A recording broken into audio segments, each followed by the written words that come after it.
ഇവിടെ സന്നിഹിതനായിട്ടുള്ള മനോഹരമായ ആശംസ അറിയിച്ച കോട്ടയം പി ശ്രീ ഫ്രാൻസിസ് ജോർജ് അവർ എത്തിച്ചേരാനുള്ള മിനിസ്റ്റർ, സ്ഥല MLA, മറ്റ് സാമൂഹ്യ രാഷ്ട്രീയ സാംസ്കാരിക രംഗത്തെ ഇതര നിറസാന്നിധ്യം.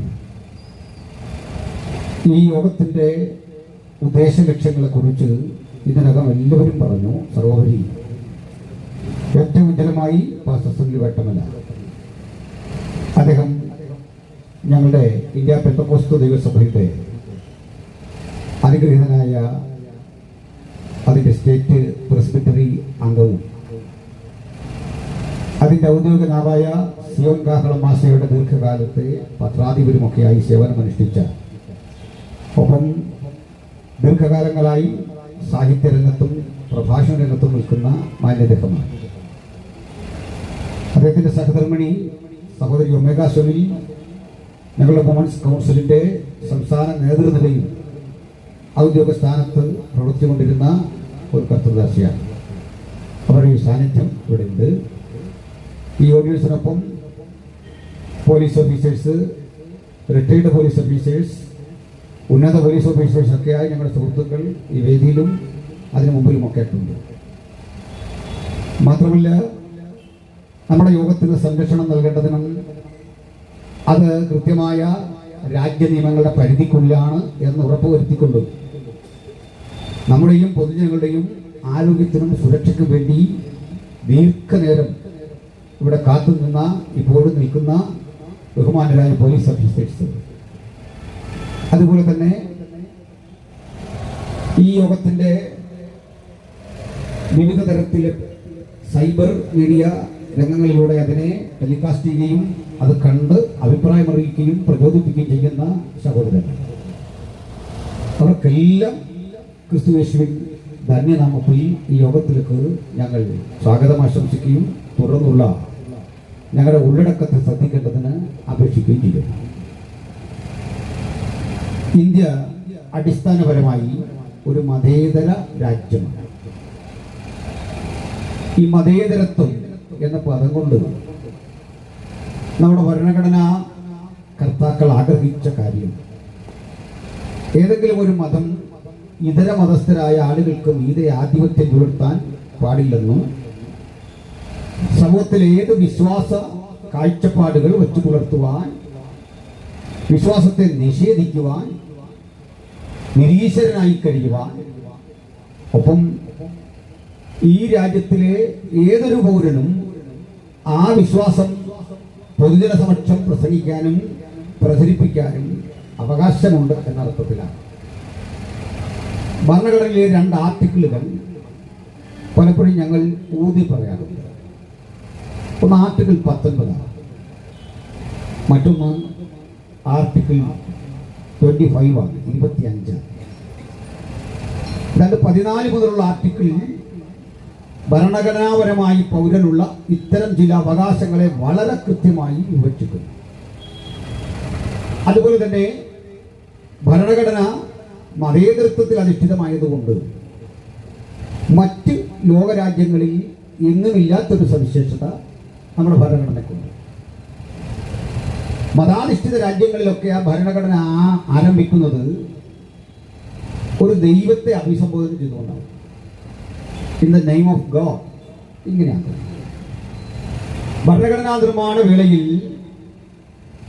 എന്തുകൊണ്ട് നമുക്ക് നമ്മുടെ ഭരണഘടനയും ദൈവത്തിൻ്റെ നാമത്തിൽ ആയിക്കൂടാ എന്ന ഒരു താല്പര്യം മുമ്പോട്ട് വെച്ച ഒരു കമ്മിറ്റി അംഗമുണ്ടായിരുന്നു.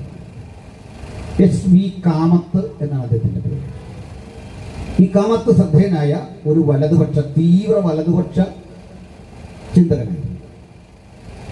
ദേശീയതയിലും തീവ്ര വലതുപക്ഷ ബോധത്തിൽ നിൽക്കുന്ന SV കാമത്ത് ചോദിച്ചു, നമുക്ക് നമ്മുടെ ഭരണഘടനയും എന്തുകൊണ്ട് ദൈവനാമത്തിൽ ആക്കിക്കൂടാ? കാമത്തിനെ കുറിച്ച് ഒന്നുകൂടി അറിയണം. ഏറ്റവും അധികം ഭേദഗതികൾ ഭരണഘടനയ്ക്ക് നിർദ്ദേശിച്ച അതിൻ്റെ കമ്മിറ്റി അംഗങ്ങളിലെ ഒരാളാണ്. എന്നാൽ ആ കമ്മിറ്റി ഈ വാദം എടുത്തില്ല. അത് വോട്ടിനിട്ട് തന്നു, ദൈവനാമത്തിൽ ഒന്നും വേണ്ട.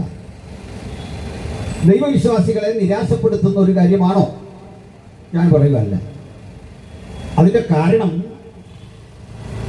ബാബാ സാഹേബ് ഡോക്ടർ അംബേദ്കർ നിരീക്ഷിച്ചത്, നാളെ ഏതെങ്കിലും ഒരു സമൂഹം ഈ ദൈവത്തിനൊരു പേര് കൂടി പറഞ്ഞു കൊണ്ടുവന്ന് ആ ഡേറ്റിയുടെ, അതല്ലെങ്കിൽ അവർ വിശ്വസിച്ചു പോരുന്ന ആരാധനമൂർത്തിയുടെ പേര് ചേർക്കാൻ തയ്യാറാകുമ്പോൾ ദൈവം എന്ന കോമൺ നെയിം മാറ്റിക്കൊണ്ട് ആ ദേവന്റെയോ ദേവിയുടെയോ ആ ദൈവവിശ്വാസത്തിൽ അധിഷ്ഠിതമായ ആ ഡേറ്റ് എന്ത് ഇത് പറയാൻ നിർബന്ധിതരാണ്. അത് വേണ്ട. കാരണം നിരീശ്വരന്മാരും ഈ രാജ്യത്തുണ്ട്. അവരുടെ കൂടിയാണ് ഇന്ത്യ.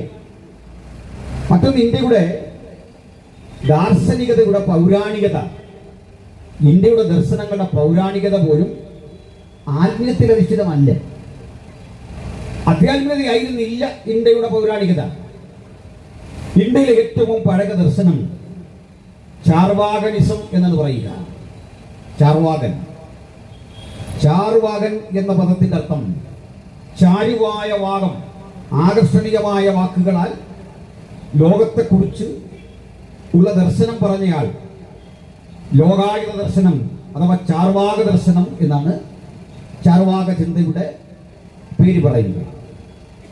ആ ചാർവാകൻ നിരീശ്വരനായിരുന്നു. അദ്ദേഹത്തെ കുറിച്ച് കവി കുരിപ്പുര ശ്രീകുമാർ പറയുന്നൊരു കാര്യമുണ്ട്. ലക്ഷ്യം കുലച്ച ധനുസ്, അതാണ് ചാർവാകൻ. കാരണമരത്തിന്റെ വേര് തിരഞ്ഞവൻ, അതാണ് ചാർവാകൻ. ഉത്തരം കിട്ടാത്ത 1000 ചോദ്യശരങ്ങളാൽ പ്രകൃതിയെ വിഷമ കഷായം കുടിപ്പിച്ച ചാർവാകൻ. പ്രകൃതിക്ക് നേരെ സംശയങ്ങളുടെ 100 ചോദ്യങ്ങൾ ഉന്നയിച്ചുകൊണ്ട് പ്രകൃതിയെ വിഷമ കഷായം കുടിപ്പിച്ച ചാർവാകൻ. ആ ചാർവാകൻ ദൈവവിശ്വാസിയല്ല. മനുഷ്യത്വത്തിൽ വിശ്വസിക്കുന്നു. മാനവികത, ആ മാനവികതയിൽ ആണ് ഇന്ത്യയുടെ ഏറ്റവും പൗരാണികമായ ദർശനം ആരംഭിക്കുന്നതെങ്കിൽ കൃത്യമായ ഉറപ്പോടെ വീണ്ടും പറയാൻ പറ്റും, ഇന്ത്യയിൽ രൂപപ്പെട്ട മതങ്ങളുണ്ട്. ആ മതങ്ങളിൽ ഒന്ന് ജൈനമതമാണ്. വർദ്ധമാന മഹാവീരന്റെ ജൈനമതം. ഇനി മറ്റൊന്ന് ഗൗതമ ബുദ്ധന്റെ, സിദ്ധാർത്ഥന്റെ ബുദ്ധമതമാണ്. ഇനിയും അസംഘടിതരായ ഒരുപറ്റം തത്വാന്വേഷികളും ഈ ദർശനത്തിന്റെ ഭാഗമായിട്ടുണ്ട്. അജീവികന്മാർ എന്നവരെ വിളിക്കും. അജീവികന്മാരുടെ ചരിത്രമെടുത്താലും, ബുദ്ധിസത്തെ പറ്റി പഠിച്ചാലും, ജൈനമതത്തെ പറ്റി പഠിച്ചാലും, ചാർവാകനിസം പഠിച്ചാലും, ഇത്രയും പൗരാണികമായ ദർശനങ്ങളിൽ എവിടെയും പ്രകൃതിക്ക് അതീതമായ ഒരു ശക്തിയെ പറ്റി അല്ലെങ്കിൽ ദൈവത്തെ പറ്റി ചിന്തയില്ല.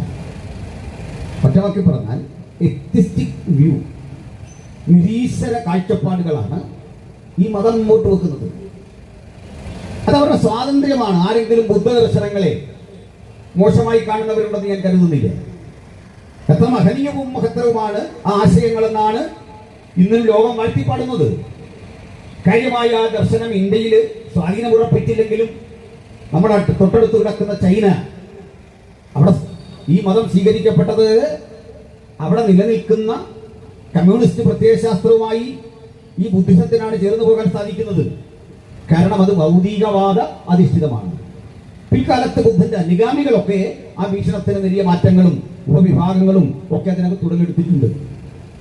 സെൻ ബുദ്ധിസം, അതുപോലെ മഹായാന ഹീനയാന സങ്കല്പങ്ങൾ, ഇതൊക്കെ ഉടലെടുത്തിട്ടുണ്ട്. ഈ രാജ്യത്ത് രൂപപ്പെട്ട വേറൊരു മതമുണ്ട്, സിഖ് മതം.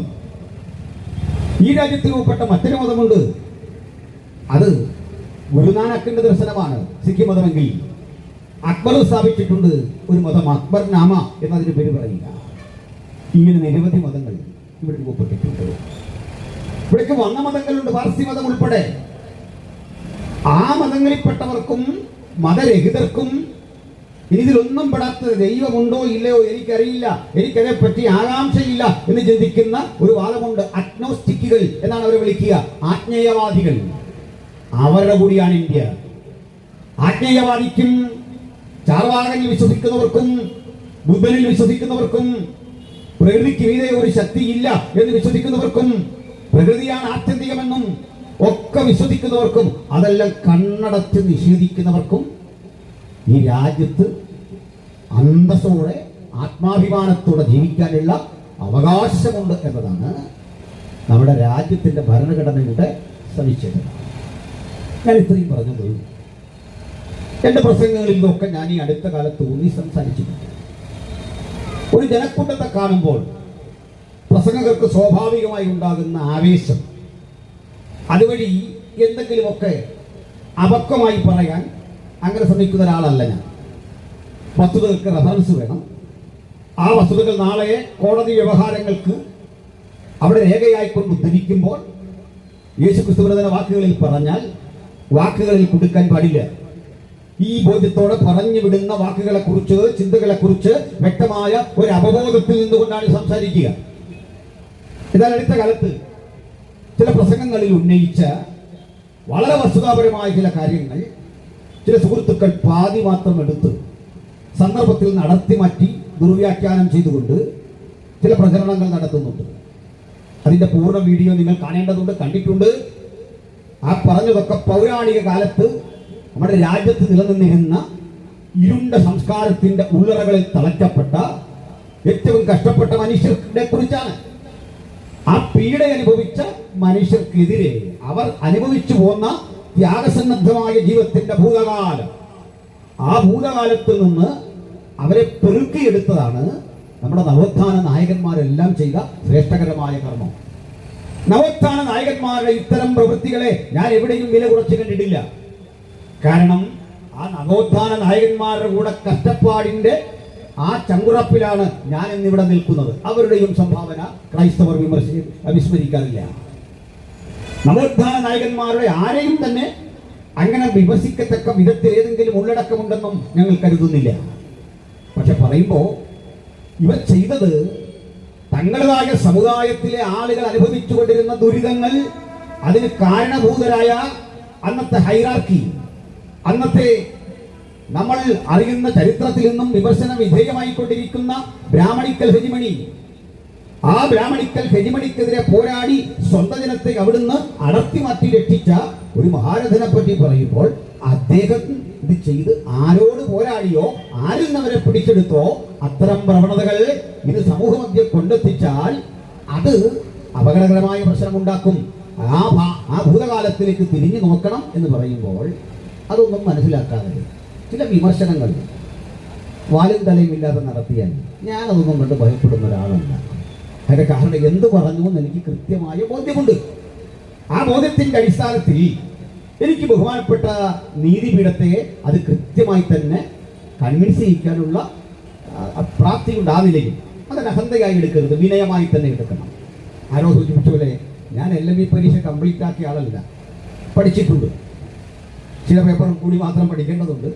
അതുകൊണ്ട് തെറ്റിദ്ധരിക്കരുത്. നിങ്ങൾ എൻ്റെ വില കുറച്ച് കാണരുത്. പേരിനൊപ്പമൊന്നും അഡ്വക്കേറ്റ് എന്ന് പറയരുത്. ഇവിടെ ആരോ പറഞ്ഞത് ഉപദേശി എന്നേ പറയാം. അതാ കറക്റ്റ് വേണ്ടത്. തോട്ടപ്പള്ളി സാർ അത് കൃത്യം പറഞ്ഞു. അതാണ് കറക്റ്റ്. നിങ്ങൾ എൻ്റെ വിലയും നിലയും ഒരിക്കലും കുറച്ച് കാണരുത്. ഞാനൊരു ഉപദേശിയാണ് അടിസ്ഥാനപരമായിട്ട്. അതേ വിളിക്കാവൂ, അതേ പറയാവൂ. അതാണ് എൻ്റെ വസ്തുത. എങ്കിലും ഇത്തരം കാര്യങ്ങൾക്ക് സ്വന്തമായി ഞാനെന്ത് പറഞ്ഞു എന്ന് നീതിപീഠത്തെ ബോധ്യപ്പെടുത്തുവാനുള്ള ഗ്രാഹ്യം എനിക്കുണ്ട്.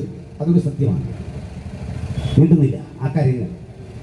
നമ്മുടെ വിഷയത അതും വേട്ടവല സാറും ബഹുമാനപ്പെട്ട കുടുക്കാച്ചിറ പാസ്റ്ററും ആദരനായ കുഞ്ഞോൻ തോട്ടപ്പള്ളി സാറും ഒക്കെ കൃത്യം പറഞ്ഞിട്ടുണ്ട്. അതുപോലെ MP ഈ കാര്യം തന്നെ വിശദീകരിച്ചിട്ടുണ്ട്. ഈ മതേതര ഇന്ത്യയിൽ ചില സമൂഹങ്ങളെ തിരഞ്ഞു പിടിച്ച് ബജറംഗുകൾ പോലെയുള്ള സംഘടനകൾ ആക്രമിക്കുന്നു. അവരുടെ കാലുകൾ ബുൾഡോസറുകൾ കൊണ്ടുവന്ന് ഉഴുതുമറിക്കുന്നു. അവിടെ നിന്ന് പ്രാർത്ഥിക്കുന്ന മനുഷ്യരെ ആക്ഷേപിക്കുന്നു. ഞങ്ങളുടെ തന്നെ ഒരു സഹപ്രവർത്തകൻ ഈ കോട്ടക സ്വദേശിയാണ്, വൈക്കംകാരനാണ്. അദ്ദേഹത്തെയും ഭാര്യയെയും കുഞ്ഞുങ്ങളെയും തെരുവിലൂടെ കൊണ്ടുപോയിട്ട് ചെരുപ്പിനടിച്ചിട്ട് അതിദാരുണമായി പീഡിപ്പിച്ചിട്ട് നിർബന്ധ പുരസരം ജയ് ശ്രീറാം എന്ന് വിളിപ്പിക്കുന്നു. അങ്ങനെ തെരുവീതിയിലൂടെ കൊണ്ടുപോകാൻ ഈ രാജ്യത്തിൽ ആർക്കാണ് അധികാരമുള്ളതെന്ന് ഞങ്ങൾ ചോദിക്കുന്നത്. ചിലരെയൊക്കെ പൊള്ളിക്കുന്നു, ചിലക്കത് ദുഃഖമുളവാക്കുന്നു, ചിലക്കത് വേദന ഉളവാക്കുന്നു. തീർച്ചയായും ഞങ്ങളെ ഇത്തരം വാക്കുകൾ നിങ്ങൾ ചെറിയൊരു അസ്വസ്ഥതയെങ്കിലും സൃഷ്ടിച്ചില്ലെങ്കിൽ ഈ യോഗം വിജയമല്ലെന്ന് അതിൻ്റെ അർത്ഥം. ഇത്തരം ചില കാര്യങ്ങൾ ഞങ്ങൾ തുറന്നു പറയുന്നത് വസ്തുതകളെ ആധാരമാക്കിയാണ്, വസ്തുതകൾ കൃത്യമായി അവലോകനം ചെയ്തിട്ടാണ്. ഞാൻ പറയുന്നു, ഇന്നിപ്പോ ഇവിടെ വന്നിരിക്കുന്ന ആളുകളെക്കാൾ അധികം ഇന്റലിജൻസ് ഓഫീസേഴ്സ് കേൾക്കാനുണ്ടെന്ന് എനിക്കറിയാം. ഞാൻ നിരവധി പേർക്ക് മറുപടി ഫോൺ വഴി കൊടുത്തുകൊണ്ടിരിക്കുകയാണ്.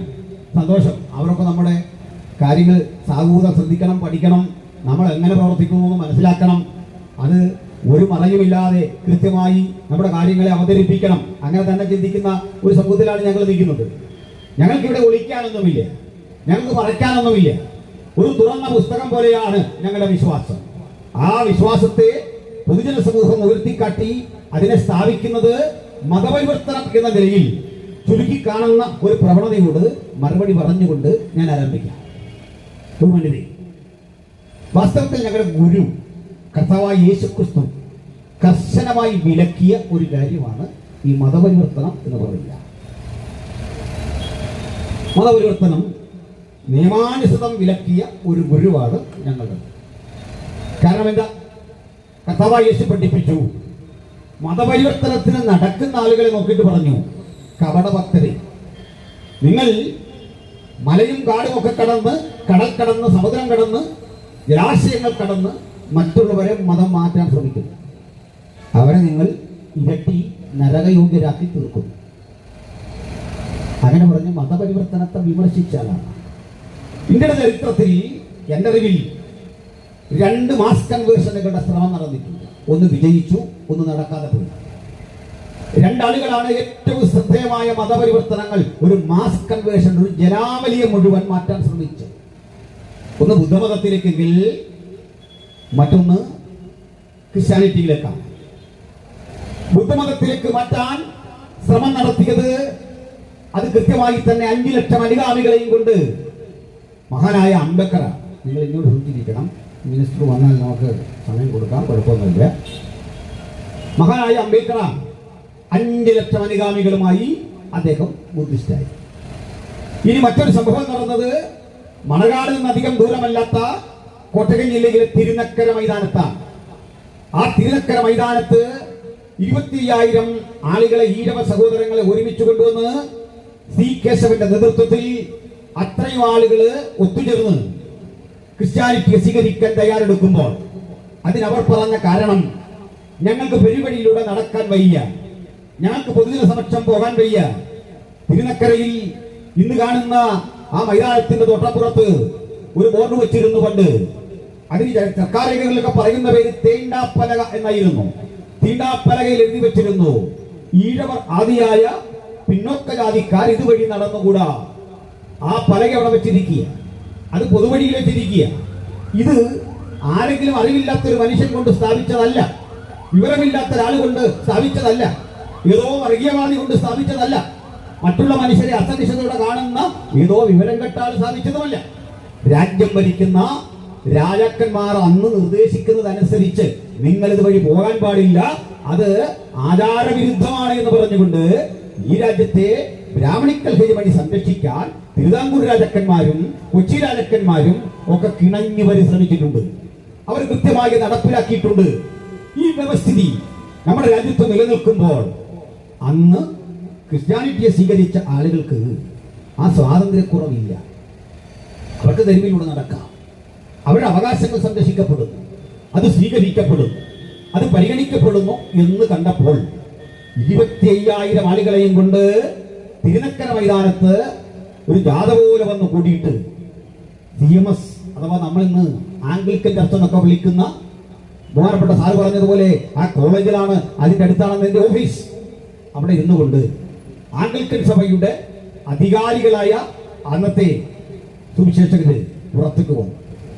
ഹെൻറി ബെക്കറെ പോലെ, അതുപോലെ നമ്മൾ അറിയുന്ന ബെഞ്ചമിൻ ബെയ്ലിയെ പോലുള്ള ആളുകൾ മഹാരഥന്മാരിരിക്കുന്ന സ്ഥലമാണ്. ജോസഫ് പീറ്റിനെ പോലെ ഒക്കെയുള്ള ആളുകൾ ഇരിക്കുന്ന സ്ഥലമാണ്. തോമസ് നോർട്ടൺ ഇവരൊക്കെ ഉണ്ട്. അവർ പറഞ്ഞു, സ്നേഹിത, നിങ്ങൾക്ക് അത്തരം വിമോചനങ്ങളെ കുറിച്ച് നിങ്ങൾ പറഞ്ഞ ധാരണ ശരിയാണ്. പക്ഷെ ഞങ്ങൾക്കൊരു പ്രശ്നമുണ്ട്, അത് തുറന്നു പറയാം. നിങ്ങളെ ഞങ്ങൾക്കൊപ്പം ചേർക്കാൻ കഴിയാത്തൊരു പ്രശ്നമുണ്ട്. ഇത്രയും വലിയൊരു മൂവ്മെന്റ് വന്നാൽ ചേർക്കാൻ പറ്റില്ല. അതിന്റെ കാരണം ഇത് വാസ്തവത്തിൽ സന്യാസത്തെക്കാൾ അല്പം കൂടി കട്ടി കൂടിയ ഒരു ജീവിതമാണ്. ഇതൊരു വ്യവസ്ഥാപിതമായ രീതിയുണ്ട്. ആ രീതി എന്താ? ഇനി ഒരിക്കലും ഈ മാർഗത്തിലേക്ക് വന്ന ശേഷം നിങ്ങൾക്ക് മദ്യപാനിയാവാനാവില്ല, നിങ്ങൾക്ക് പുകവലിക്കാനാവില്ല, നിങ്ങൾക്ക് ബഹുമാനിത്വം അനുഷ്ഠിക്കാനാവില്ല, നിങ്ങൾക്ക് ഭാര്യ ഉപേക്ഷിക്കാനാവില്ല. നിങ്ങൾ ഇന്ന് അനുഭവിക്കുന്ന പുരുഷ മേധാവിത്വം അത് സാധിക്കില്ല. കാരണം ഇത് സ്വാതന്ത്ര്യത്തിന്റെയും സമത്വത്തിന്റെയും സാഹോദര്യത്തിന്റെയും ഒരു ലോകമാണ്. ആ ലോകത്തേക്ക് ഒരു ഗ്രൂപ്പിന് ഒന്നടങ്കം വരാൻ കഴിയില്ല. ആ ഗ്രൂപ്പിൽ നിന്ന് ചിലർ അങ്ങനെ ആയിപ്പോയാൽ അത് മുഴുവൻ ഈ ക്രിസ്തു ശരീരത്തെ മലീമസമാക്കും, അതിന്റെ ഉദ്ദേശ ലക്ഷ്യങ്ങളെ മുഴുവൻ തകർക്കും. അതുകൊണ്ട് നിങ്ങളിൽ ഒരാൾക്ക് അത്തരം ഒരു ബോധം വരുന്നു. ആ ബോധം എന്താ? എന്റെ മദ്യപാനവും മയക്കുമരുന്ന് ശീലങ്ങളും ഒക്കെ ഉപേക്ഷിച്ചാൽ മാത്രം പോരാ. ഈ പ്രപഞ്ചത്തിന് മുഴുവൻ നായകനായ ഒരു ദൈവമുണ്ടെന്നും ആ ദൈവം സൃഷ്ടിച്ചതാണ് ഈ പ്രപഞ്ചമെന്നും ആ ദൈവം കാലത്തിന്റെ സമ്പൂർണതയിൽ ഭാവിയായ മനുഷ്യന്റെ വീണ്ടെടുപ്പിന് വേണ്ടി തന്റെ പുത്രനായ യേശുക്രിസ്തുവിനെ ഇഹലോകത്തിലേക്ക് അയച്ചെന്നും ആ പുത്രൻ പ്രായശ്ചിത്ത ബലിയായി കാൽവരിയുടെ കൊലമരത്തിൽ മരിച്ചെന്നും അവന്റെ രക്തത്തിൽ നമുക്ക് അതിക്രമങ്ങളുടെ മോചനമെന്ന വീണ്ടെടുപ്പുണ്ടെന്നും ആ രക്തത്തിന്റെ ശുദ്ധീകരണമാണ് എന്റെ ജീവിതത്തെ ഒരു പുതുമനുഷ്യനാക്കുന്ന എന്ന ബോധ്യത്തോടെ ഇഹലോക ജീവിതത്തിൽ ത്യാഗങ്ങൾ സഹിച്ച് വേദന സഹിച്ച് ഒരു അതിജീവനത്തിന്റെ പ്രായോഗിക ക്രിസ്തീയ ജീവിതം നയിക്കാനുള്ള ഉള്ളടക്കത്തെ നീ എന്ന് ഉൾക്കൊള്ളുമോ അന്ന് മാത്രമേ നിന്നെ ഇതിന്റെ ഭാഗമായി സ്വീകരിക്കാൻ കഴിയൂ. ആ കൺവിക്ഷൻ നിനക്ക് തരുന്നത് ഞങ്ങളല്ല, അത് ദൈവത്തിന്റെ പരിശുദ്ധാത്മാവാണ്. നീതിയെക്കുറിച്ച് സത്യത്തെക്കുറിച്ചൊക്കെ ബോധ്യം വരുന്ന ആ ശരിയായ ചിന്തയിലേക്ക് നിങ്ങൾ വരികയും വിശുദ്ധ ബൈബിൾ പഠിപ്പിക്കുന്ന പാഠങ്ങളെ ഉൾക്കൊള്ളുകയും ഒടുക്കം ആ പാഠങ്ങളിലൂടെ ഒരു കാര്യം നീ വിളിച്ചു പറയണം. ഹൃദയം കൊണ്ട് എന്താണെന്ന് വിശ്വസിച്ചത് അത് അധരം കൊണ്ട് നാവ് കൊണ്ട് തെറ്റുചൊല്ലണം. എന്താണത്? രക്ഷയ്ക്ക് കാരണഭൂതനായി ഒരുവൻ മാത്രമേ ഉള്ളൂ, അത് നസ്രായനായ യേശു എന്ന ദൈവപുത്രൻ. മറ്റൊരുവരും രക്ഷയില്ല. നാം രക്ഷിക്കപ്പെടുവാൻ ആകാശത്തിൻ കീഴിൽ മനുഷ്യർക്കിടയിൽ നൽകപ്പെട്ട ഏകനാമം യേശുക്രിസ്തുവിന്റേത് എന്ന് നീ ഹൃദയത്തിൽ ആത്മാർത്ഥമായി വിശ്വസിച്ചുകൊണ്ട് ജീവിതത്തിന്റെ പാപമെങ്കിലമായ പഴയ ജീവിതത്തോട് എന്നേക്കും വിട പറഞ്ഞ് ഒരു പുതുമനുഷ്യരായി ജീവിക്കാൻ ആത്മസമർപ്പണം ചെയ്യുന്ന ഒരു ഘട്ടത്തിൽ ഞങ്ങൾ നിന്നെ പഠിപ്പിച്ചു തുടങ്ങും. ആ രക്ഷാനുഭവം ഉൾക്കൊള്ളും. നിന്നെ സ്നേഹിച്ചു തുടങ്ങും. നിന്നോട് പണ്ടേ സ്നേഹമുണ്ട്. നിന്നെ മാറോട് ചേർക്കും. നിന്റെ ജീവിത കഥകളുടെ ഭാഗമാകും. ഞങ്ങൾക്കുള്ളതിന്റെ ഓഹരി തരും. നിന്റെ ആ കുടിലിനുള്ളിലേക്ക്, കഷ്ടപ്പാടിനുള്ളിലേക്ക് ഞങ്ങൾ ഇടുകിച്ചേരും, ഞങ്ങൾ പക്ഷം ചേരും. എന്നാൽ ഇതെല്ലാം പഠിച്ചു കഴിഞ്ഞ് ഈ വസ്തുതകൾ നിനക്ക് ബോധ്യമായി എന്ന് വന്നു കഴിയുമ്പോൾ യേശുക്രിസ്തു പഠിപ്പിച്ച, ശിഷ്യന്മാർ അനുഷ്ഠിച്ച കർത്തവ്യമായ നിമജ്ജന സ്നാനം നീ കൈക്കൊള്ളണം. ലജ്ജ കൂടാതെ കൈക്കൊള്ളണം. ഇതിന് കുറഞ്ഞത് ഒരു വർഷമെങ്കിലും കാലമെടുക്കും. ഈ ഒരു വർഷക്കാലം നീ ഇത് കൃത്യമായി പാലിക്കുന്നുവെന്ന് ഞങ്ങളുടെ നിരീക്ഷണത്തിൽ അത് ബോധ്യപ്പെട്ട് സഭയ്ക്ക് ബോധ്യപ്പെടുന്ന ഘട്ടത്തില് നിന്നെ അതിനു വേണ്ടി അങ്ങനെ സ്വീകരിക്കും. പിന്നെയും ഉണ്ട് വസ്തുതകൾ. അങ്ങനെ വരുന്ന താങ്കൾക്ക് ഞങ്ങൾ 75 ചോദ്യങ്ങൾ ചോദിക്കും. ഈ 75 ചോദ്യങ്ങൾ ഒരു മലയാളിയും ഉണ്ടാക്കിയതല്ല. അതെന്താണ്? ദൈവത്തെക്കുറിച്ചുള്ള ചോദ്യമാണ്. ദൈവം ഏകനെന്ന് വിശ്വസിക്കുന്നുവോ? ആ ദൈവത്തിന്റെ പ്രത്യേകത എന്താണ്? അപ്പോൾ നീ കൃത്യമായി പഠിച്ചു മനസ്സിലാക്കിയിരിക്കണം.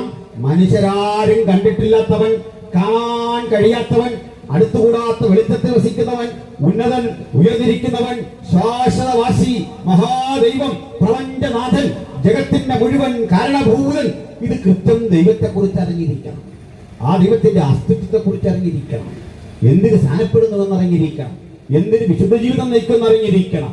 സഹോദരനെ എങ്ങനെ കാണണമെന്ന് അറിഞ്ഞിരിക്കണം.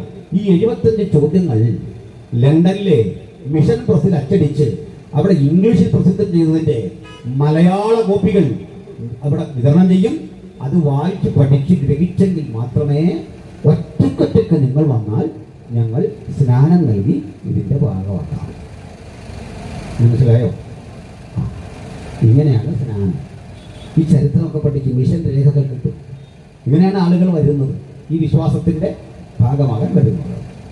ഇനി ചില പറയുന്നത് ഇത് ബ്രിട്ടീഷുകാർ കൊണ്ടുവന്ന് പ്രചരിപ്പിച്ചതാണ് ഈ മാർഗം. അങ്ങനെയല്ല. ഇന്ത്യയെക്കുറിച്ചുള്ള, ക്രൈസ്തവ സഭയെക്കുറിച്ചുള്ള ഏറ്റവും പൗരാണികമായ രേഖ 2-ാം നൂറ്റാണ്ടിലേതാണ്. ആ രേഖ ഒരു കോപ്റ്റിക് മിഷണറി, ഈജിപ്തുകാരെയാണ് കോപ്റ്റിക്കുകൾ എന്ന് വിളിക്കുക. ഒരു കോപ്റ്റിക് മിഷണറി, അത് ചരിത്രത്തിലുള്ളതാണ്. അദ്ദേഹത്തിന്റെ പേര് പാണ്ടിനാസ് എന്നായിരുന്നു. ഈ പന്തീനാസ് നമ്മുടെ രാജ്യത്തിലേക്ക് വരികയാണ്. അദ്ദേഹത്തിന്റെ പക്കൽ ഒരു ഈജിപ്ഷ്യൻ ബൈബിൾ ഉണ്ട്, കോപ്റ്റിക് ഭാഷയിലുള്ള ബൈബിളുണ്ട്. ആ ബൈബിളുമായി അദ്ദേഹം ഇവിടെ എത്തി ആദ്യം ചെയ്യേണ്ട ഒരു കാര്യം നമ്മുടെ ഭാഷ കഷ്ടപ്പെട്ടൊക്കെ പഠിക്കണം. എന്നിട്ട് ഈ കോപ്റ്റിക് ഭാഷയിലേക്ക് കോപ്റ്റിക് ഭാഷയിൽ നിന്ന് ബൈബിൾ ഇങ്ങോട്ട് മൊഴിമാറ്റം ചെയ്ത് കൊടുക്കണം. ആ ശ്രമത്തിന് വന്നതാണ്. അദ്ദേഹം ആ ഉദ്യമം അവസാനിപ്പിച്ച് മടങ്ങി. അതിന് കാരണം തൻ്റെ ഡയറി കുറിപ്പിൽ എഴുതി വെച്ചത് ചരിത്രകാരനായ യൗസേബിയസ് ഉദ്ധരിക്കുന്നുണ്ട്. ഇതാ 2-ാം നൂറ്റാണ്ടിലേതാ അവിടെ എന്താ എഴുതിയിരിക്കുന്ന യൗസേബിയസിന്റെ ചരിത്രത്തിൽ പ്രമുഖരായ ക്രൈസ്തവ സഭയുടെ ചരിത്രകാരന്മാരുണ്ട്. ആദ്യത്തെ ചരിത്രകാരൻ ലൂക്കോസാണ്. ബൈബിളിൽ തന്നെ എഴുത്തുകാരനായ അപ്പോസ്തല പ്രവൃത്തിയിലേക്ക് എഴുത്തുകാരനായ ലൂക്കോസ്. ഇനിയും മറ്റു ചരിത്രകാരന്മാരുണ്ട്. ഒരാളാണ് ഞാൻ ഉദ്ധരിച്ച ഈ യൗസേബിയസ്. ഇനിയും കേട്ടിട്ടുണ്ട് സൊസേമൻ, മറ്റൊരു ചരിത്രകാരൻ. ഇനിയും കേട്ടിട്ടുണ്ട് സോക്രട്ടസ്. നമ്മൾ അറിയുന്ന സോക്രട്ടീസ് അല്ല, സോക്രട്ടസ് എന്ന ഒരു സഭാചരിത്രകാരനുണ്ട്. ഈ ചരിത്രകാരന്മാർ കൃത്യതയോടെ രേഖപ്പെടുത്തി വച്ച വസ്തുതയുടെ അടിസ്ഥാനത്തിലാണ് ഞാൻ സംസാരിക്കുന്നത്. അദ്ദേഹം തന്റെ കുറിപ്പിൽ എഴുതി വെച്ചു. ഈ പന്തിനാസ് മടങ്ങിച്ചെന്ന് എഴുതി വെച്ച ആ കുറിപ്പ് യൗസേബിയസ് ഉദ്ധരിച്ചുകൊണ്ട് ഇങ്ങനെ പറയുകയാണ്: കുരുമുളകിന്റെ നാട് ഞാൻ സന്ദർശിക്കവേ. ഏതാണ് കുരുമുളകിന്റെ നാട് എന്ന് ചരിത്രം പഠിച്ച് നിങ്ങൾക്കറിയാം. കുരുമുളകിന്റെ നാട് ഞാൻ സന്ദർശിക്കവേ. ഏതാണ് കുരുമുളകിന്റെ നാട്? പാശ്ചാത്യരുടെ കുരുമുളകിനോടുള്ള ആകർഷണീയത അത് വളരെ പ്രസിദ്ധമാണ്. മാംസം കൂടുതലായി ഭക്ഷിക്കുന്ന പാശ്ചാത്യര് ഈ മാംസഭക്ഷണം കേടുകൂടാതെ സൂക്ഷിക്കാൻ കുരുമുളക് ഒപ്പം വിതറി തണുപ്പേറിയ ആ ജീവിത സാഹചര്യത്തിൽ സംരക്ഷിച്ചു വെക്കുന്ന പതിവുണ്ടായിരുന്നു. അതുകൊണ്ട് പൊന്നുകൊടുത്തുകൊണ്ട് പകരം കുരുമുളക് വാങ്ങി. അങ്ങനെ നമ്മുടെ നാടുമായി പണ്ടേ സമ്പർക്കമുള്ള ആ ചരിത്രമറിയാവുന്ന ആള് നമ്മുടെ നാടിനിട്ട പേരാണ് കുരുമുളകിന്റെ നാട്. കുരുമുളകിന്റെ നാട് ഞാൻ സന്ദർശിക്കവേ. ആര്? ഈ പന്തിനാസ് എന്ന ഈജിപ്തുകാരൻ. അദ്ദേഹം പറയാണ്, ഞാൻ അവിടെ ഒരു കാഴ്ച കണ്ടു. എന്താണ് ആ കാഴ്ച? മത്തായിയുടെ സുവിശേഷം എബ്രായ ഭാഷയിൽ വായിക്കുന്നവരെ ഞാൻ അവിടെ കണ്ടു. എന്തെങ്കിലും അർത്ഥം അറിയണ്ടേ? ഇന്ത്യയിൽ ഈ പാന്തിനാസ് വരുന്നതിന് മുമ്പ് വിശുദ്ധ ബൈബിളിന്റെ യഥാർത്ഥ ഭാഷയാകുന്ന എബ്രായയിൽ എഴുതിയ ആ എബ്രായ എന്നത് പാന്തിനാസിനെ പറ്റിയൊരു തെറ്റാണെന്നും പറയുന്നുണ്ട്. കാരണം അദ്ദേഹം കണ്ടത് അരാമിക്കിലെ പുസ്തകമാണെന്നും ഒരു വാദമുണ്ട്. ഭാഷ ഏതുമാകട്ടെ, അരാമിക്കോ എബ്രായോ ആകട്ടെ, കാരണം അത് സഹോദര ഭാഷകളാണ്, അത് ചേർന്ന് നിൽക്കുന്ന ഭാഷകളാണ്. അതിന്റെ വ്യാകരണവും ചിന്തയും ഒക്കെ ഒരുപോലെയാണ്. ഏതായാലും അദ്ദേഹം എഴുതുക, അത് വായിക്കുന്ന ആളുകൾ ഇവിടെ കണ്ടു. പാന്തിനാസ് വരും മുമ്പ് ക്രിസ്തീയ സാന്നിധ്യം ഈ കേരളത്തിൽ ഇന്ത്യ മഹാരാജ്യത്തിൽ ഉണ്ടായിരുന്നുവെന്ന് ചരിത്രത്തിന്റെ 100 അളവുകളിൽ നമുക്ക് സ്ഥാപിച്ചെടുക്കാൻ പറ്റും. പക്ഷേ അത്രയും കാലത്തെ സഭാപ്രവർത്തനങ്ങൾക്കിടയിൽ സഭകൾക്ക് പറ്റിയ ഒരു പരാജയമുണ്ട്. അത് പരമ്പരാഗതമായ ചില രീതിശാസ്ത്രങ്ങൾക്കും കീഴ്വഴങ്ങൾക്കും ഗോത്രവർഗ ബോധത്തിനും ഒക്കെ വിധേയപ്പെട്ട് ഉറങ്ങിക്കിടക്കുന്ന ഘട്ടത്തിലാണ് ഇവിടേക്ക് മിഷണറി ദൗത്യത്തിന്റെ ഒരു 2ാം ഘട്ടം ആരംഭിക്കുന്നത്. ആ 2ാം ഘട്ടം മഹാനായ വില്യം കേറി എന്നറിയപ്പെടുന്ന പ്രതിഭാധനനായ ഒരു ദൈവദാസനിലൂടെയാണ്. ഇംഗ്ലണ്ടിലെ കെറ്ററിംഗ് എന്നൊരു സ്ഥലം. ആ കെറ്ററിംഗിൽ ഒരു ചെരുപ്പുകുത്തിയുടെ മകനായി ജനിച്ചു വളർന്ന് ഒരു CMS, നമ്മൾ ഇന്ന് CMS എന്ന് വിളിക്കുന്ന ആംഗ്ലിക്കൻ ചർച്ചിന്റെ ഒരു പാരീഷരുടെ മകൻ, ഒപ്പം ചെരുപ്പ് തുന്നുന്ന ഷൂസ് തുന്നുന്ന പട്ടാളക്കാർക്ക് യുദ്ധ ഘട്ടത്തിൽ ആവശ്യമായ അത്തരം ഷൂസുകൾ ഉണ്ടാക്കുന്ന ജോലിയിൽ ഏർപ്പെട്ട ആ മനുഷ്യൻ ജോലിക്കിടയിൽ വീണ് കിട്ടുന്ന സമയം പ്രാഥമിക വിദ്യാഭ്യാസം മാത്രമുള്ള ആ മനുഷ്യൻ കഠിനാധ്വാനം കൊണ്ട് വിവിധ ഭാഷകൾ പഠിച്ചു. ഗ്രീക്ക് ഭാഷ പഠിച്ചു, എബ്രായ ഭാഷ പഠിച്ചു, ലാറ്റിൻ പഠിച്ചു. അങ്ങനെ ഈ കവിയാരിതമായി അദ്ദേഹം ഇന്ത്യയെ കുറിച്ച് മനസ്സിലാക്കി. ഇന്ത്യ അപ്പോഴേക്ക് ഈസ്റ്റ് ഇന്ത്യ കമ്പനിയുടെ ആധിപത്യത്തിന് കീഴിലായിരുന്നു. 1600കളിൽ ബംഗാളിലെ സിറാജുദ്ദൗളയെ പരാജയപ്പെടുത്തിക്കൊണ്ട് ഈസ്റ്റ് ഇന്ത്യ കമ്പനി ഇന്ത്യയിലേക്ക് കടന്നു വരികയും ക്രമേണ നാട്ടുരാജ്യങ്ങളെ തങ്ങളുടെ തോൽപ്പടിക്കാക്കുകയും ഏതെങ്കിലും ഒരു നാട്ടുരാജ്യത്തിന്റെ അനന്തരാവകാശിയായ രാജാവ് മരിച്ചു കഴിഞ്ഞാൽ ഉടൻ അനന്തരാവകാശി ഇല്ല എന്ന് ഉറപ്പാക്കിയാൽ ലാപ്സ് നിയമം എന്നറിയപ്പെടുന്ന ഒരു പ്രത്യേക സംവിധാനത്തിലൂടെ കമ്പനി ഇതെല്ലാം അധീനപ്പെടുത്തുന്ന ഒരു കാലഘട്ടം. ആ കാലഘട്ടത്തിൽ അദ്ദേഹം ഇന്ത്യയെ കുറിച്ച് കിട്ടു. ഇന്ത്യയിലേക്ക് വരാൻ ആഗ്രഹിച്ചു. ഇന്ത്യയിലേക്ക് വരാൻ ആഗ്രഹിച്ച വില്യം കേറി പലരെ കാത്തു നിൽക്കുക. എങ്ങനെ വരണമെന്നതിന് പിടിയുമില്ല. ഈ രാജ്യത്തിന്റെ അവസ്ഥകളെ കുറിച്ചൊക്കെ കിട്ടാവുന്ന പുസ്തകങ്ങളൊക്കെ വാങ്ങി വായിച്ചു. ഒടുവിൽ തന്റെ ആഗ്രഹം തന്റെ ചാപ്പലി പറഞ്ഞു. ആ വിശ്വാസത്തിൽ ഒരു സവിശേഷത ഉണ്ടായിരുന്നു. ഈ അദ്ദേഹം പോയിക്കൊണ്ടിരുന്ന ചർച്ചിലെ ആളുകൾ വിശ്വസിച്ചിരുന്ന ഒരു ദൈവശാസ്ത്ര ചിന്തയുണ്ടായിരുന്നു. ബഹുമാനപ്പെട്ട തോട്ടപ്പള്ളി സാറ് ഒരു പണ്ഡിതനാണ്. അൾട്രാ കാൽവിനിസം വിശ്വസിച്ചിരുന്ന ആളുകളായിരുന്നു. പ്രിയപ്പെട്ട വിൻസെന്റ് പാസ്റ്റർ ഇവിടെ ഇരിപ്പുണ്ട്. അദ്ദേഹത്തിനൊക്കെ അറിയാം വാട്ട് ഈസ് അൾട്രാ കാൽവിനിസം.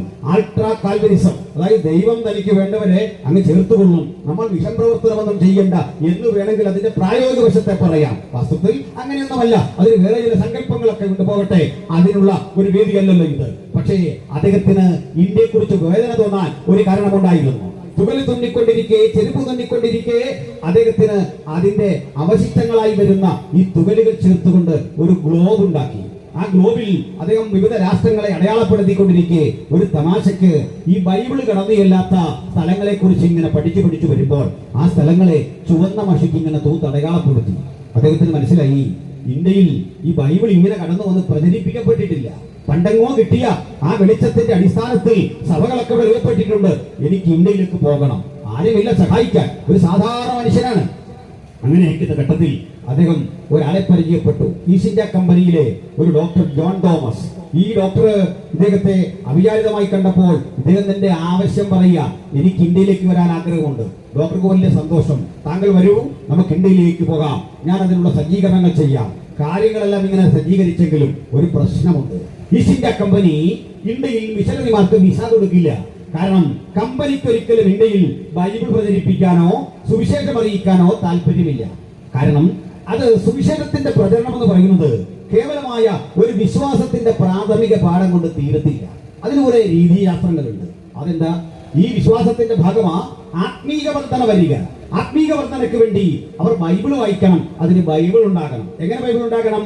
ഇംഗ്ലീഷിലോ അല്ലെങ്കിൽ വികാസം പ്രാപിച്ച ഒരു ഭാഷയിലോ മാത്രം പോരാ, നിങ്ങളുടെ മാതൃഭാഷയിൽ അതിന് പുസ്തകം ഉണ്ടാകണം. അത് വലിയൊരു ജോലിയാണ്, പരിഭാഷപ്പെടുത്തണം. രണ്ടാമത്തെ കാര്യം, ഇങ്ങനെ പുസ്തകം ഉണ്ടായാൽ പോരാ, നിങ്ങൾക്ക് വായിക്കാൻ സാധിക്കണം. നമുക്കറിയാം, അങ്ങ് ആഫ്രിക്കയിലെയും മറ്റും ബുക്കർ ടി വാഷിംഗ്ടന്റെ ഒക്കെ ചരിത്രം അറിയാം. അദ്ദേഹമൊക്കെ ഇങ്ങനെയാണ് കഷ്ടപ്പെട്ട് തന്റെ രാജ്യത്ത് കൽക്കരികളിൽ പണിയെടുക്കുന്ന തൊഴിലാളികളെ ബൈബിൾ വായിക്കാൻ പഠിപ്പിച്ചത് അങ്ങനെയാണ്. അതുകൊണ്ട് വായന പ്രധാനപ്പെട്ട ഒരു ഘടകമായി മാറും, ലിപികൾ പ്രധാനപ്പെട്ട ഒരു ഘടകമായി മാറും. അപ്പോൾ അക്ഷരാഭ്യാസം ഇതോട് ചേർന്ന് കിട്ടുന്ന ഒരു പാക്കേജിന്റെ ഭാഗമാണ്. നിങ്ങൾ ഇത് വായിച്ചേ പറ്റൂ. വായന നിത്യജീവിതത്തിന്റെ ഭാഗമാകുമ്പോൾ ഒരു കാര്യം കൂടി അറിയും. എന്താണെന്നറിയണ്ടേ? നിങ്ങൾ ഇത് വായിച്ചാൽ അനായാസന മനസ്സിലാകും. അതിന്റെ കാരണം, ഞങ്ങളെ പോലൊരു ആള് ക്ലാസ് എടുക്കുന്ന അധ്യാപകരും ഒന്നും ഇത് വന്ന് പഠിപ്പിക്കാതെ ബൈബിളിലെ 95% കാര്യങ്ങളും നിങ്ങൾക്ക് മനസ്സിലാകും. അതെന്താ ഞാൻ അങ്ങനെ പറയുന്നത്? അതിന്റെ കാരണമുണ്ട്. പ്രിയപ്പെട്ടവരെ, നിങ്ങൾ ഇപ്പോൾ വായിക്കുക, 3-ാം നാൾ ഗലീലയിലെ കാനാവിൽ ഒരു കല്യാണം ഉണ്ടായിരുന്നു. ഈ കാര്യം വായിച്ചാൽ ആർക്കാ മനസ്സിലാവാത്തത്? അവൻ പുരുഷാരത്തെ കണ്ടാറെ മലമേൽ കയറി, അവൻ തിരുവായി മൊഴിഞ്ഞ് അവരോട് അരുളി ചെയ്തു, ആത്മാവിൽ ദരിദ്രരായവർ ഭാഗ്യവാന്മാർ, ഹൃദയശുദ്ധിയുള്ളവർ ഭാഗ്യവാന്മാർ, സമാധാനം ഉണ്ടാക്കുന്നവർ ഭാഗ്യവാന്മാർ. അത് ഏത് നിരക്ഷര കുറ്റിക്കും മനസ്സിലാകും. അതാണ് ബൈബിളിന്റെ സ്വാധീന ശക്തിയുടെ ഏറ്റവും വലിയ തെളിവ്. പാണ്ഡിത്യ ലോകത്ത് മസ്തിഷ്കത്തോട് ഇടപെടുന്ന ഒരുപിടി ജ്ഞാനത്തിന്റെ സമാഹാരമല്ലിത്. ഹൃദയാന്ത ഭാഗത്തേക്ക് തുളച്ചു കയറുന്ന 100,000 ആത്മതത്വങ്ങളുടെ ഹൃദയ വിശാലതയുടെ ചിന്തയായത്. അതുകൊണ്ടാണ് നിങ്ങൾ പറയുന്നത്, ദൈവത്തിന്റെ വചനം ജീവനും ചൈതന്യമുള്ളതായി ഇരുവായ്ത്തല മൂർച്ചയേറിയ ഏത് വാളിനെക്കാളും മൂർച്ചയുള്ളതും പ്രാണനെയും ആത്മാവിനെയും ഹൃദയങ്ങളെയും സന്ധിപറ്റകളെയും വേർപിടിക്കും വരെ തുളച്ചു ചെല്ലുന്നതുമാകുന്നു. മഹാശക്തിയുള്ള ഈ വചനത്തിന്റെ പരിഭാഷ ആ വചനം നിർവഹിച്ച് ആളുകൾക്ക് കൊടുക്കണം. അത് മാത്രം പോരാ, ഒപ്പം പാട്ടുകൾ ഉണ്ടാക്കണം, പാട്ടുകൾ എഴുതണം. നമ്മുടെ സഹോദരൻ എത്ര മനോഹരമായിട്ടാണ് പാടുന്നത്. വലിയ സന്തോഷം തോന്നി. അർത്ഥവത്തായ പാട്ട്, എത്ര പാടിയാലും മടുക്കാതെ വീണ്ടും വീണ്ടും പാടുക. ഈ പാട്ടുകൾ പാടണം. മാത്രമല്ല, ഞങ്ങൾക്ക് സിയോൻ ഗീതാവലി എന്ന് പറഞ്ഞൊരു വലിയ പുസ്തകമുണ്ട്. അമ്മച്ചിമാര് വല്ലതും വിശ്വസിച്ചിരിക്കുന്നത് അത് ബൈബിൾ പോലൊരു സാധനമാണ്. ഇത് ഒരു കാര്യം അറിയണ്ടേ, എനിക്ക് പരിചയമുണ്ട്. അക്ഷരാഭ്യാസം ഇല്ല, പക്ഷെ ബൈബിളും വായിക്കാൻ അറിയാം, സിയാം ഗോദാവലി നോക്കി പാടാൻ അറിയാം. അങ്ങനെയുള്ള അമ്മച്ചിമാരുണ്ട്. സ്വത്രം ബഹുമാനപ്പെട്ട വേട്ടമല സാറിന്റെ പൂർവികനുണ്ട്, പിതാവുണ്ട്. അദ്ദേഹത്തിന്റെ അനുഗ്രഹിക്കപ്പെട്ട പാട്ടുകൾ. അദ്ദേഹം ഒരു കവിയായിരുന്നു, വിദ്യാസമ്പന്നല്ലെന്ന് മാത്രമല്ല നിരക്ഷര കുറ്റി. പക്ഷെ ആത്മാവിന്റെ ആഴത്തിലേക്ക് ഇറങ്ങി അദ്ദേഹത്തിന്റെ ഉള്ളിലേക്ക് പരിശുദ്ധാത്മാവ് പകർന്നു കൊടുത്ത ചിന്ത കൊണ്ട് ഹൃദയാന്തർഭാഗത്ത് നിന്ന് പുറപ്പെട്ടു വന്ന ചിന്തകളുടെ നിർഗളിത ധാരയിൽ പിറന്ന 100 ഗാനങ്ങളുണ്ട്. അത് സഭാവിഭാഗ വ്യത്യാസമന്യേ മലയാളി മുഴുവൻ പാടി ആരാധിക്കുന്ന അനുഭവമായ ഗാനങ്ങളാണ്. Hallelujah, praise the Lord. എന്തിനാണ് പറഞ്ഞത്? ഈ പാട്ടും പാടണം, ബൈബിളും വായിക്കണം. മാത്രമല്ല, കുറെ കഴിയുമ്പോഴേക്ക് സഭകൾക്കുള്ളിൽ ദൈവം നൽകിയ ഉപകാരങ്ങളെ കുറിച്ച് ആളുകൾ ഇങ്ങനെ ഘോഷിക്കും. അതിനു വേണ്ട ഭാഷ ചിട്ടപ്പെടുത്തണം. ചുരുക്കി പറഞ്ഞാൽ, ഈ ബൈബിളിന്റെ വായന നിങ്ങളെ സാംസ്കാരികമായി അഭിവൃദ്ധിപ്പെടുത്തിക്കൊണ്ടിരിക്കും. അതതിന്റെ ഒരു പരോക്ഷ ലക്ഷ്യമാണ്, അതതിന്റെ ഒരു പരോക്ഷ ചിന്തയാ. ക്ഷമിക്കണം, നമ്മുടെ ആളുകൾ ഒരു കാര്യം കൂടി പറയേണ്ടതുണ്ട്. ആ കാരണം എന്താണെന്നറിയണ്ടേ? ഞാൻ മുമ്പ് സൂചിപ്പിച്ച ഈ നവോത്ഥാന നായകന്മാരുടെ പേരിൽ തന്നെ വരേണ്ടതാണ് ബ്രദറൻകാരുടെയും പെന്തക്കോസ്തുകാരുടെയും ഒക്കെ പൂർവികരായ അതിന്റെ തുടക്കക്കാരുടെ ചരിത്രം. അങ്ങനെ എന്തുകൊണ്ടാണ് ഈ തോട്ടപ്പള്ളി സാറും കുര്യാക്കോ സാറും ഒക്കെ ചിന്തിക്കാത്തതെന്നാണ് എൻ്റെ ഒരു പ്രതിഷേധം. അതിന്റെ കാരണമുണ്ട്. കാരണം ഈ സാമൂഹ്യ ചിന്തകന്മാരും നവോത്ഥാന നായകന്മാരും ഈ നവോത്ഥാനം നിർവഹിച്ചത് എവിടെയാണെന്നറിയണ്ടേ? അവരവരുടെ കമ്മ്യൂണിറ്റിക്കുള്ളിലാണ്. അവർ അതൊക്കെ തെറ്റൊന്നുമല്ല. ആ സ്വന്തം കമ്മ്യൂണിറ്റിയെ അത് കൺവിൻസ് ചെയ്യിക്കാൻ ശ്രമിക്കുന്നു. അവർ കടന്നുപോയ ഏറ്റവും നീചമായ അവസ്ഥാവിശേഷം അതായിരുന്നു. ഉദാഹരണം, മഹാരഥനായ അയ്യങ്കാളി, ഇന്ന് അദ്ദേഹത്തിന്റെ ജന്മദിനമാണ്. അപ്പോൾ അദ്ദേഹത്തിന് വഴി നടക്കാൻ സ്വാതന്ത്ര്യമില്ലായിരുന്നല്ല, അത് പലർക്കും അറിയില്ല. സ്വാതന്ത്ര്യം ഉള്ള കാലത്താണ് അദ്ദേഹം ഈ സമരം ചെയ്തത്. ചില 8 വർഷം സ്വാതന്ത്ര്യം കിട്ടിയിട്ട് വഴി കൂടെ നടക്കാൻ 8 വർഷം മുമ്പേ സർക്കാർ ഓർഡർ ഇട്ടതാ, ഗവൺമെന്റ് ഓർഡർ ഇട്ടതാ. അത് പലർക്കും അറിയില്ല. സഞ്ചാര സ്വാതന്ത്ര്യത്തിന് വേണ്ടി പോരാടിയെന്നല്ലെന്ന്. അദ്ദേഹം സഞ്ചാര സ്വാതന്ത്ര്യം കിട്ടി 8 കൊല്ലം കഴിഞ്ഞ് തെരുവീതിലൂടെ നടക്കുമ്പോൾ ആളുകൾ കല്ലെറിയുക, മനുഷ്യർ ഇറങ്ങാൻ വയ്യ. കാരണം പുസ്തകത്തിൽ എഴുതി വെച്ചിട്ടുണ്ട് സ്വാതന്ത്ര്യം അനുഭവിക്കാൻ പറ്റുന്നില്ല. അങ്ങനെയാണ് അദ്ദേഹം പ്രതികരിക്കുന്നത്. അതുകൊണ്ട് ആളുകൾ പലപ്പോഴും തെറ്റിദ്ധരിച്ച് ഇദ്ദേഹം എന്തോ വലിയ തിരിച്ചടിക്കുന്ന ആളോ അമാനുഷികനാണെന്നൊക്കെ പറഞ്ഞിട്ടുണ്ട്. അങ്ങനൊന്നുമല്ല. ഒരു സാധുവായ മനുഷ്യൻ, നല്ല മനുഷ്യൻ, അപ്പൊ തന്നെ ധീരതയ്ക്ക് വേദികെട്ട മനുഷ്യനാണ്. അദ്ദേഹം വില കൊടുത്തു വാങ്ങിയ വില്ലുവണ്ടിയിലൂടെ തെരുവീതിയിൽ യാത്ര ചെയ്യുമ്പോൾ ഒരു കാര്യം ഒത്തുകൊള്ളണം, മുമ്പേ തടയാൻ വന്ന മാടമ്പിമാരെ മുഴുവൻ അദ്ദേഹം നല്ല രീതിയിൽ പെരുമാറിയിട്ടുണ്ട്. അത് മറ്റൊരു സത്യം. അത് സാന്ദർഭികമായി സംഭവിച്ചതാ. അല്ല 10 പേരെ തല്ലിക്കൊല്ലണമെന്നോർത്തോ നേരിടണമെന്നോർത്തോ പോയതല്ല. അതിന്റെ പേര് സെൽഫ് ഡിഫൻസ് എന്നാണ്. അത് ഉപയോഗിക്കാത്ത ഒരു സമൂഹം നമ്മളാണ്. അത് മറ്റൊരു സത്യം. ലോകത്ത് സെൽഫ് ഡിഫൻസ് അങ്ങനെ നമ്മുടെ രാജ്യത്തെ നിയമം ഉണ്ടല്ലേ? സെൽഫ് ഡിഫൻസ്, അത് നമുക്ക് അധികാരമുണ്ട്, അതിന് നമുക്ക് അവകാശമുണ്ട്. ഒരു സ്ത്രീ ഒറ്റയ്ക്കൊരു മുറിയിൽ ഇരിക്കുന്നു, ഒരു സ്ഥലത്ത് ഒരാൾ ഒറ്റപ്പെട്ടു പോയി, അവരെ ആക്രമണകാരിയായ ഒരാൾ ആക്രമിക്കാൻ വന്നാൽ അവർക്ക് സെൽഫ് ഡിഫൻസ് എന്നൊരു അവകാശം കൊടുത്തിട്ടുണ്ട്. മാത്രമല്ല, ഒരു സ്റ്റാൻഡിൽ ഒരു സ്ത്രീ ഒറ്റപ്പെട്ടു പോയി, ആ സ്ത്രീക്ക് നേരെ ഒരുപറ്റ ആളുകൾ ആക്രമിക്കാൻ വരുമ്പോൾ അവർ ഒറ്റപ്പെട്ട് നിൽക്കുക. അത് കണ്ടുകൊണ്ട് ഞാൻ നിങ്ങളും തൊട്ടടുത്ത് നിന്നാൽ നമ്മുടെ പേരിലും കേസ് വരും, സാറുമാരുടെ ചോദിക്കും. കാരണം കുറ്റകൃത്യം തടഞ്ഞില്ല, ഞാനായി, എന്റെ പാടായി, എന്റെ ആത്മീയതയായി എന്ന് പറഞ്ഞ് എന്റെ വഴിക്ക് പോയാൽ ഈ നിൽക്കുന്ന സാറുമാർ ഒരു കരുണയും കാണിക്കുകയില്ല. ഇടയിൽ കണ്ടിട്ടും ഒരു വാക്കുകൊണ്ട് പോലും നീ തടഞ്ഞില്ല. കാരണം നിനക്ക് മനുഷ്യത്വമില്ല, മനുഷ്യത്വം എന്ന ബോധമില്ല. അവിടെ ഡിഫൻസിന് അവകാശമുണ്ട്. പക്ഷെ എന്താ, എക്സസീവ് ഫോഴ്സ് ഉപയോഗിക്കാൻ പാടില്ല. അങ്ങനെയൊക്കെ നമുക്ക് ചിട്ടയ്ക്കൊന്നും ചെയ്യാൻ കഴിയില്ലാത്തതുകൊണ്ടൊന്നുമല്ല. പിന്നെന്താണ്, നമുക്കിത് സാധിക്കാത്ത മറ്റൊരു പ്രമാണമുണ്ട്. ആ പ്രമാണത്തിന്റെ പേരാ വിശുദ്ധ ബൈബിൾ. ഹല്ലേലൂയ. അതിന്റെ പേരാ വിശുദ്ധ ബൈബിൾ. Praise the Lord. അപ്പോൾ ഞാൻ പറഞ്ഞു വിട്ടു പോകുകയല്ല. അപ്പോൾ ഈ രാജ്യത്ത് ഇങ്ങനെയൊക്കെയുള്ള പ്രവണതകൾ നിലനിന്നപ്പോൾ ഈ രാജ്യത്ത് എല്ലാത്തരം ആളുകളെയും എല്ലാ നിലയിൽ നിന്നും കൊണ്ടുവന്നൊരു മാർഗമാണ് ഈ ബ്രദറൻ പെന്തക്കോസ്ത് അടക്കമുള്ള ക്രിസ്തീയ സമൂഹങ്ങൾ. കത്തോലിക്ക സഭയടക്കം, കത്തോലിക്ക സഭയിലേക്കും മറ്റുള്ള മനുഷ്യർ വരുന്നത് 1858 ആദ്യമായി കൺവേഴ്സുകൾ പിൽക്കാലഘട്ടത്തിൽ നീണ്ട ഒരു ചരിത്രത്തിന് ശേഷം, പോർച്ചുഗീസ് സംഭവത്തിന് ശേഷം ഇത്തരം സംഭവങ്ങൾ ഉണ്ടാകുന്നത്. മാവേലിക്കര പടിയോല, നിരണം ഗ്രന്ഥവരി, ഈ ഗ്രന്ഥങ്ങൾ വായിച്ചാൽ മനസ്സിലാകും യാക്കോബായ സഭയിലേക്കും ഓർത്തഡോക്സ് സഭയിലേക്കും ഒക്കെ ഉള്ള ആളുകളുടെ പ്രവാഹവും അത് മിഷണറിമാരുമായി നടന്ന ചില തർക്കങ്ങളും സംവാദങ്ങളും ഒക്കെ രേഖപ്പെടുത്തി വെച്ചിട്ടുണ്ട്. എന്റെ വിഷയം അതല്ല. ഞാൻ എന്തിനാ പറഞ്ഞുവെന്നറിയണ്ടേ? ഒരു കാര്യം വളരെ ആദർശശുദ്ധിയോടെ പറയാം. ബഹുമാനപ്പെട്ട വെട്ടമല സാറ് പ്രസംഗിച്ചപ്പോൾ പറഞ്ഞൊരു കാര്യം, ഇവിടേക്ക് എല്ലാത്തരം മനുഷ്യരും വന്നു. അത് നമ്മുടെ പ്രിയപ്പെട്ട കുഞ്ഞോന്തോട്ടപ്പള്ളി സാറും പറഞ്ഞു. പണ്ഡിറ്റ് രമാബായി സരസ്വതി, പണ്ഡിറ്റ് രമാബായി സരസ്വതി എന്ന ചിത്പവൻ ബ്രാഹ്മണ സ്ത്രീ, അത് ആ പറയുമ്പോൾ അവരെ കുലത്തെപ്പറ്റി പറയുമ്പോൾ ഓർമ്മ വരുന്നൊരു കാര്യം, ഗാന്ധിജിയെ വെടിവെച്ചു കൊന്ന ഗോഡ്സെ ആ കുടുംബത്തിൽപ്പെട്ട ആളായിരുന്നു, ആ വിഭാഗത്തിൽപ്പെട്ട ആളായിരുന്നു, ഉന്നത കുലജാതൻ സമൂഹം വരുന്ന ആളായിരുന്നു. അവിടെ യേശുവിനെ സ്വീകരിച്ച് പണ്ഡിതരമായി വന്നു. അവരാണ് സുവിശേഷത്തിന്റെ ഒരു പുതിയ വേർഷൻ ഇന്ത്യയിൽ അവതരിപ്പിക്കുന്നത്. ഞാൻ പറയാറുണ്ട്, ഈ പാൽപ്പടി സംസ്കാരത്തെ കുറിച്ച് പറയുമ്പോൾ എടുത്തു പറയേണ്ട ഒരു കാര്യം, ഷാരോൺ ഫെലോഷിപ്പിന്റെ സ്ഥാപകൻ ഡോക്ടർ PJ തോമസ് എന്നറിയപ്പെടുന്ന ഒരു ദൈവത്തിനുണ്ട്. അന്നത്തെ കാലത്തെ തിരുവിതാംകൂർ യൂണിവേഴ്സിറ്റിയിലെ PhD ഹോളറാണ്, ഇംഗ്ലീഷിൽ PhD ഉള്ള ആള്. തോമസ് എന്നൊരു പേര്, ഡോക്ടർ PJ തോമസ് എന്നൊരു പേര് കേൾക്കുമ്പോൾ അദ്ദേഹത്തിന്റെ പിതാവിന്റെ പേര് കൂടി അറിഞ്ഞെങ്കിലേ അദ്ദേഹത്തിന്റെ ആ ജനിസ് എന്തായിരുന്നു മനസ്സിലാകുകയുള്ളൂ. അദ്ദേഹം ഒരു നായർ കമ്മ്യൂണിറ്റിയിൽപ്പെട്ട ആളായിരുന്നു. അദ്ദേഹത്തിന്റെ പിതാവ് അയ്യാപിള്ള എന്നായിരുന്നു പേര്. അയ്യാപിള്ള ഭൂസ്വത്തുക്കളുടെ ഉടമയായിരുന്നു, ധാരാളം സ്വത്ത് സ്വന്തമുള്ള ആളായിരുന്നു. അദ്ദേഹം ഈ സ്വത്തൊക്കെ ഇത്രയുമുള്ള ആള് ഈ രാജ്യത്തിൽ, ഈ നാട്ടിലേക്ക് തമിഴ്നാട് വിട്ട് കടന്നു വന്നു. ഞാനൊന്ന് അദ്ദേഹത്തെ പറ്റി ഇത്രയും പറഞ്ഞങ്ങ് നിർത്തിയേക്കാം. നമ്മുടെ കണ്ണൂര് നമ്മുടെ സിവിൽ സ്റ്റേഷൻ പ്രവർത്തിക്കുന്ന ഒരു സ്ഥലമുണ്ട്. എന്ന് വെച്ചാൽ അവിടുത്തെ കളക്ട്രേറ്റും ഒക്കെ കണ്ണൂർ ജില്ലയുടെ ടൗണിൽ കളക്ട്രേറ്റ് ഇരിക്കുന്ന 1 ഏക്കർ സ്ഥലമുണ്ട്. 15 കൊല്ലം മുമ്പ് ഈ സഭ സൗജന്യമായിട്ട് കൊടുത്ത 1 ഏക്കർ, ഇഞ്ചിന് ലക്ഷങ്ങൾ വരുന്ന സ്ഥലം അവിടെ ദാനമായി കൊടുത്തു. ഇവരെയൊക്കെ പാൽപ്പൊടി കൊടുത്തു മാറ്റി എന്ന് പറയുമ്പോൾ ഒരു പ്രാഥമിക ജ്ഞാനം വേണ്ടേ, ഒരു പ്രാഥമിക വിവേചനം വേണ്ടേ? സ്വന്തം ആത്മാഭിമാനത്തിന് ക്ഷതമേൽക്കുന്ന വിധത്തിൽ ഇത്രയൊക്കെ പറഞ്ഞിട്ട് ഞങ്ങളെ തിരിച്ചു കൊണ്ടുപോകാം. കറുവാപ്പസി എന്ന് പറഞ്ഞു വന്നാൽ എങ്ങനെ വരാൻ പറ്റും? കാരണം ഞങ്ങളെ ഉൾക്കൊള്ളുന്നില്ല, മനസ്സിലാക്കുന്നില്ല. ഞങ്ങളുടെ ആത്മാഭിമാനത്തെ മുഴുവൻ, സ്വാഭിമാനത്തെ മുഴുവൻ പാൽപ്പടിക്ക് മുമ്പിൽ പണയപ്പെടുത്തിയവരാണ് ഈ രാജ്യത്തിലെ ക്രൈസ്തവരെന്ന് പറയാൻ ആരാണ് നിങ്ങൾക്ക് അർഹം തന്നത്? എന്ത് വ്യവസ്ഥകൾ വെച്ചാണ് ഇത് പറയുന്നത് ഞാൻ ചോദിക്കുന്നു. ഇവിടെ മതപരിവർത്തനം നടക്കുന്നൊക്കെ പറയുന്നു, അത് സാറന്മാര് പറഞ്ഞു കഴിഞ്ഞു. ഞാൻ ഒന്നുകൂടെ പറയട്ടെ, KVSMനെ പോലെയുള്ള മഹാകവി KVSMനെ പോലെയുള്ള മഹാരഥന്മാരുണ്ടായിരുന്നു, K. എബ്രഹാമിനെ പോലെയുള്ള ഞങ്ങളുടെ പൂർവികന്മാരുണ്ടായിരുന്നു, ജോൺ അയ്യാബിയുടെ സാറിനെ പോലെ ഉള്ള പൂർവികരുണ്ടായിരുന്നു. അല്ലെങ്കിൽ മറ്റൊരു കാര്യം സാറ് പറഞ്ഞ ഓർമ്മ കാണും പ്രിയപ്പെട്ടവരെ, ഞങ്ങളുടെ പൂർവികനായ പാസ്റ്റർ K. എബ്രഹാമിന്റെ കരം പിടിച്ച് ആശീർവദിച്ച് കല്യാണം നടത്തിയ ആളിന്റെ പേര് ഖാൻ എന്നായിരുന്നു. ഖാൻ. അപ്പോൾ ഖാൻ എന്നറിയപ്പെടുന്ന ഒരു മുസ്ലിം നാമധാരി വിശ്വാസം സ്വീകരിച്ച് യേശുവിനെ രക്ഷിതാവായി സ്വീകരിച്ച് ഇവിടെ വന്നിട്ടുണ്ട്. രാമൻകുട്ടി എന്നറിയപ്പെടുന്ന ആദരണീയനായ ഞങ്ങളുടെ പൂർവികനുണ്ട്. ഇങ്ങനെ പലയിടങ്ങളിൽ പല നിലകളിൽ വന്നിട്ടുള്ള ഇത്തരത്തിലെ സംഭവങ്ങൾ പറയാറുണ്ട്. സമയം തീരെ പോയി, ഈ നിലയിൽ പറയാനായിട്ടുണ്ട്. അപ്പൊ എന്തിനാ ഞാൻ ഇത്രയൊക്കെ സൂചിപ്പിച്ചത്? ഇവിടുന്നൊക്കെ വന്നവരെ ചേർത്ത് പുകവലിക്കാത്ത, മദ്യപിക്കാത്ത ഒരു ആദർശ സമൂഹത്തിന്റെ നിർമ്മിതി, ഒരു ആദർശ സമൂഹത്തിന്റെ സൃഷ്ടി, അതാണ് സംഭവിച്ചത്. ആ സംവിധാനം നവോത്ഥാനമല്ലെങ്കിൽ പിന്നെന്താണ് നിങ്ങൾ പറ? അത് നവോത്ഥാനമാണ്.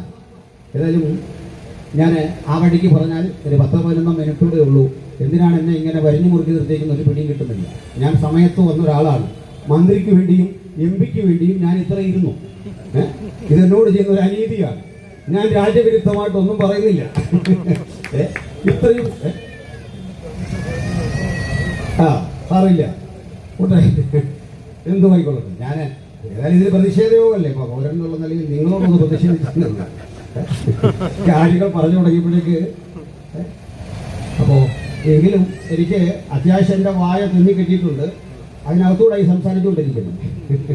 പറഞ്ഞു വന്നത് ലിഗേരി ഇന്ത്യയിലൊക്കെ വന്നു, ഇത് പരിഭാഷപ്പെടുത്തി, ഈ രാജ്യത്തിന് നവോത്ഥാനത്തിന്റെ ചൈതന്യം കുറിച്ചു, ജീവിതത്തിന്റെ വ്യത്യസ്തങ്ങളായ വഴികളിലൂടെ ജനത്തെ കൊണ്ടുവന്നു. അതൊക്കെ ഈ രാജ്യത്ത് വന്ന് വരുത്തിയ മാറ്റങ്ങളിൽ ഏറ്റവും പ്രധാനമാണ്.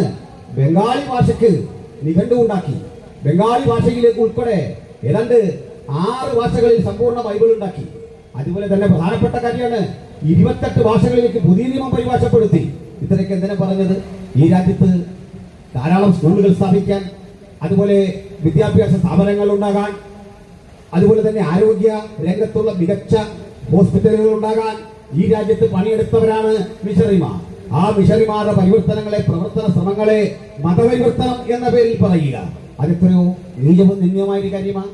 13 കൊല്ലം കൊണ്ട് മതപരിവർത്തന ചിന്തകൾക്ക് വിപരീതം നിൽക്കുന്ന ഒരു ഭരണകൂടമാണല്ലോ ഇന്ത്യ ഭരിക്കുക. ഇത്രയുമായിട്ട് നിങ്ങളുടെ ഇന്റലിജൻസ് എന്ത് റിപ്പോർട്ടാ തന്ന മതപരിവർത്തനം നടക്കുന്നതിനെ കുറിച്ച്, നിർബന്ധിത മതപരിവർത്തനം നടത്തുന്നതിനെ കുറിച്ച് നിങ്ങളുടെ പക്കൽ വ്യക്തമായ എന്ത് രേഖയാണുള്ളത്? ഏത് രേഖയുടെ അടിസ്ഥാനത്തിലാണ് ഈ കാര്യങ്ങൾ മതപരിവർത്തനം നടന്നു എന്ന് ബോധ്യപ്പെട്ടാൽ നിങ്ങളാണോ തടയേണ്ടത്? വഴിയോരത്തൂരി പോകുന്ന പാപം മനുഷ്യരെ തടഞ്ഞു നിർത്തി നിങ്ങളാണോ ചോദ്യം ചോദിക്കേണ്ടത്? എന്നോട് ഇതൊക്കെ ചോദ്യം ചോദിക്കും. ഞാൻ പറഞ്ഞ മറുപടി ഞാൻ 2 മാത്രമേ മറുപടി പറയൂ. സൗമനസ്യത്തോടെ ചോദിക്കുന്ന ഏതൊരാളോടും ആ നിലയിൽ മറുപടി പറയും. ബാക്കി ആളുകൾ പറഞ്ഞാൽ ഇഗ്നോർ ചെയ്യും, മിണ്ടത്തില്ല, മിണ്ടാതെ പോരും. പക്ഷെ 2 കൂട്ടെടുത്ത് മറുപടി പറയും. ഒന്നൊരു അന്വേഷണ ഉദ്യോഗസ്ഥന്റെ മുമ്പിലും ബഹുമാനപ്പെട്ട കോടതിക്ക് മുമ്പിലും. അത് എന്റെ അന്തസ്സിനും ആഭിചാരത്തിനും നിരക്കുന്ന വിധത്തിലാണ് ആ ചോദ്യം ചോദിക്കുന്നെങ്കിലേ പോലീസിനും മറുപടിയുള്ളൂ. അതിന്റെ കാരണം അങ്ങനെ ആ രാജ്യത്ത് എഴുതി വെച്ചിരിക്കുന്നു. എന്റെ അന്തസ്സിനും ആഭിജാത്യത്തിനും നിരക്കുന്ന വിധത്തിൽ ചോദ്യം ചോദിച്ചു കൊള്ളണം, എന്നെ ശിക്ഷിച്ചു കൊള്ളണം, ഒരു കുഴപ്പമില്ല. ഇപ്പോൾ നിലവിലിരിക്കുന്ന പ്രസംഗവുമായി ബന്ധപ്പെട്ട കാര്യത്തിൽ ചില നടപടി എടുക്കുമ്പോൾ ഇത്രേ പറയാനുള്ളൂ. ഞാനങ്ങ് ഒളിച്ചു പോകാൻ തീരുമാനിച്ചിട്ടില്ല. ഇവിടെ തന്നെ ജീവിക്കാനാ പദ്ധതി. നിങ്ങളൊന്ന് ആലോചിച്ചേ, ഈ എന്താ പറയുക, വിദ്വേഷ പ്രസംഗത്തിന്റെ പേര് MM മണിയുടെ പേരിൽ കേസുണ്ടെന്നേ, ഇതേ കാര്യം PC ജോർജിന്റെ പേരിലുണ്ടെന്നേ, ഇതേ കാര്യം ശശികല ടീച്ചറുടെ പേരിലുണ്ടെന്നേ. കിടക്കട്ടെ, ഒരു ഉപദേശിയുടെ പേരിൽ കിടക്കട്ടെ, നിങ്ങൾക്ക് അഭിമാനം തോന്നാണ്. മനസ്സിലായില്ല? ഇവർക്കുള്ള വിഷയമല്ലേ നമുക്ക് കിട്ടുള്ളൂ. കിടക്കട്ടെ, നമ്മുടെ കയ്യിലൊക്കെ നമ്മൾ ഇതായാലും രാജ്യത്ത് നീങ്ങി നടക്കുന്ന പൗരന്മാരില്ലേ? മണിയാശാനൊക്കെ കിടന്ന് ജയിലല്ലേ നമ്മളും പോകുന്നത്. ഇപ്പൊ കേൾക്കുന്ന നമ്മുടെ നല്ല സുഖമാണ്, നല്ല തൃപ്തിയാണ്. ഞാൻ കുറച്ചുകാലമായിട്ട് ആലോചിക്കുന്നത് എന്റെ ഈ ശരീരം ഒന്ന് നന്നാക്കി എടുക്കണം. 2-2.5 മണിക്കൂറൊക്കെ നിൽക്കുന്നല്ലേ, ഈ ബോഡിക്ക് മൊത്തത്തിൽ ഒരു മാറ്റം ഉണ്ടാവണം. ഞാൻ പ്രാർത്ഥിച്ചുകൊണ്ടിരുന്ന മറുപടി കിട്ടിയേ അല്ല. നിങ്ങൾ ആരെങ്കിലും പറഞ്ഞു ഞാൻ ആരെയും എന്നെ രക്ഷിക്കണമെന്ന് പറഞ്ഞാൽ വിളിച്ചിട്ടില്ല. ദൈവത്തോട് പോലും ഇതിൽ നിന്ന് രക്ഷിക്കണമെന്ന് പറഞ്ഞിട്ടില്ല. കാരണം ദൈവത്തിന്റെ പദ്ധതിയാണെങ്കിൽ അതങ്ങ് നടക്കട്ടെ. പിന്നെ ഞാൻ മാത്രമല്ല, നിങ്ങളിൽ ചിലരോടെ കയറേണ്ടതാണ്. പൗലോസ് കിടന്ന, പത്രോസ് കിടന്ന, പിന്നെ പാസന്മാരൊക്കെ പ്രസംഗിക്കുമ്പോൾ ഞാൻ പടക്കൂട്ടത്തിന്റെ വീട്ടിൽ ചെല്ലും, മതിൽ ചാടിക്കിടക്കും, എന്തെങ്കിലുമൊക്കെ പറയുന്നത്, എന്തെല്ലാം വിളിച്ചു പറയും. ആലയത്തിന്റെ 4 ചുവരുകൾ കൊള്ളിക്കിടന്നുകൊണ്ട് ശാസിക്കുന്നു, വത്സിക്കുന്നു. നമ്മുടെ ഈ പ്രകടനം നാളെ നമുക്ക് ജയിലിനുള്ളിൽ ആക്കണം. സമയമാകുമ്പോൾ പാട്ട് പാടണം, സമയമാകുമ്പോൾ പ്രാർത്ഥിക്കണം. സന്തോഷമല്ലേ? അതിനൊക്കെ വേണ്ടി നിങ്ങളെ സജ്ജരാക്കാനായി കൊണ്ടുവന്നേ. അല്ല, നാട്ടുകാർക്കെതിരെയുള്ള വെല്ലുവിളിയൊന്നുമല്ല. ഞങ്ങൾക്ക് ആരും ശത്രുക്കളില്ല, പിന്നെ എന്തിനു വെല്ലുവിളിക്കാൻ? ആരും ഞങ്ങളുടെ ശത്രുക്കളല്ല, ആർക്കും മോശമായി പറയില്ല. പക്ഷേ ഞങ്ങൾ ജനിച്ചു വളർന്ന രാജ്യത്ത്, ഞങ്ങൾ നികുതി അടക്കുന്ന രാജ്യത്ത്, ഞങ്ങൾ വോട്ട് ചെയ്യുന്ന രാജ്യത്ത് ഞങ്ങളുടെ അവകാശങ്ങൾക്ക് വേണ്ടി നിൽക്കുക, അത് ഞങ്ങളുടെ സഹോദരങ്ങളെ സംരക്ഷിക്കുക എന്ന ഉത്തരവാദിത്വ ബോധം, അതിൽ വിടുതല കൊള്ളുക, ഞങ്ങൾ വിശ്വസിക്കുന്ന കർത്താവായ യേശുക്രിസ്തു എന്ന ഉലകരക്ഷകനെ കുറിച്ച് പ്രസംഗിക്കാനുള്ള ഞങ്ങളുടെ ആർജവം ആരുടെയും സൗജന്യമല്ല, ആരുടെയും ഔദാര്യമല്ല. അതിനുവേണ്ടി മരണം വരെ നിലനിൽക്കും. ഞങ്ങളുടെ പുതിയ തലമുറയ്ക്കൂടെ ജീവിക്കണം, അവർക്കൂടെ വന്ന് പ്രസംഗിക്കണം, അവർക്കൂടെ അന്തസ്സോടെ നിൽക്കണം. ഞങ്ങൾ മറ്റു മതങ്ങളൊന്നും ചോദിക്കുന്ന ഒരു സ്വാതന്ത്ര്യവും ചോദിക്കുന്നില്ല. 12 മണിക്ക് മതപ്രഭാഷണം നടക്കുന്ന സ്ഥലമല്ല ഇത്, 12 മണിക്ക് കഥകളി നടക്കുന്ന സ്ഥലമല്ല ഇത്. ഇന്നത്തെ പരിപാടി വായിച്ചു നോക്ക്. 12 മണിക്ക് കഥകളി കാണാം, 12 മണിക്ക് ഇന്നത്തെ പരിപാടി കാണാം. രാത്രി കേട്ടോ, രാത്രി 12 മണിക്ക്. ഇത് എനിക്ക് കിട്ടിയിട്ടുണ്ട് 7:30 നിർത്തണം. ഇതിന്റെ പേരാ വിവേചനം. ഇതേ ഞാൻ പറഞ്ഞിട്ടുള്ളൂ, അതേ നാളെ പറയുള്ളൂ.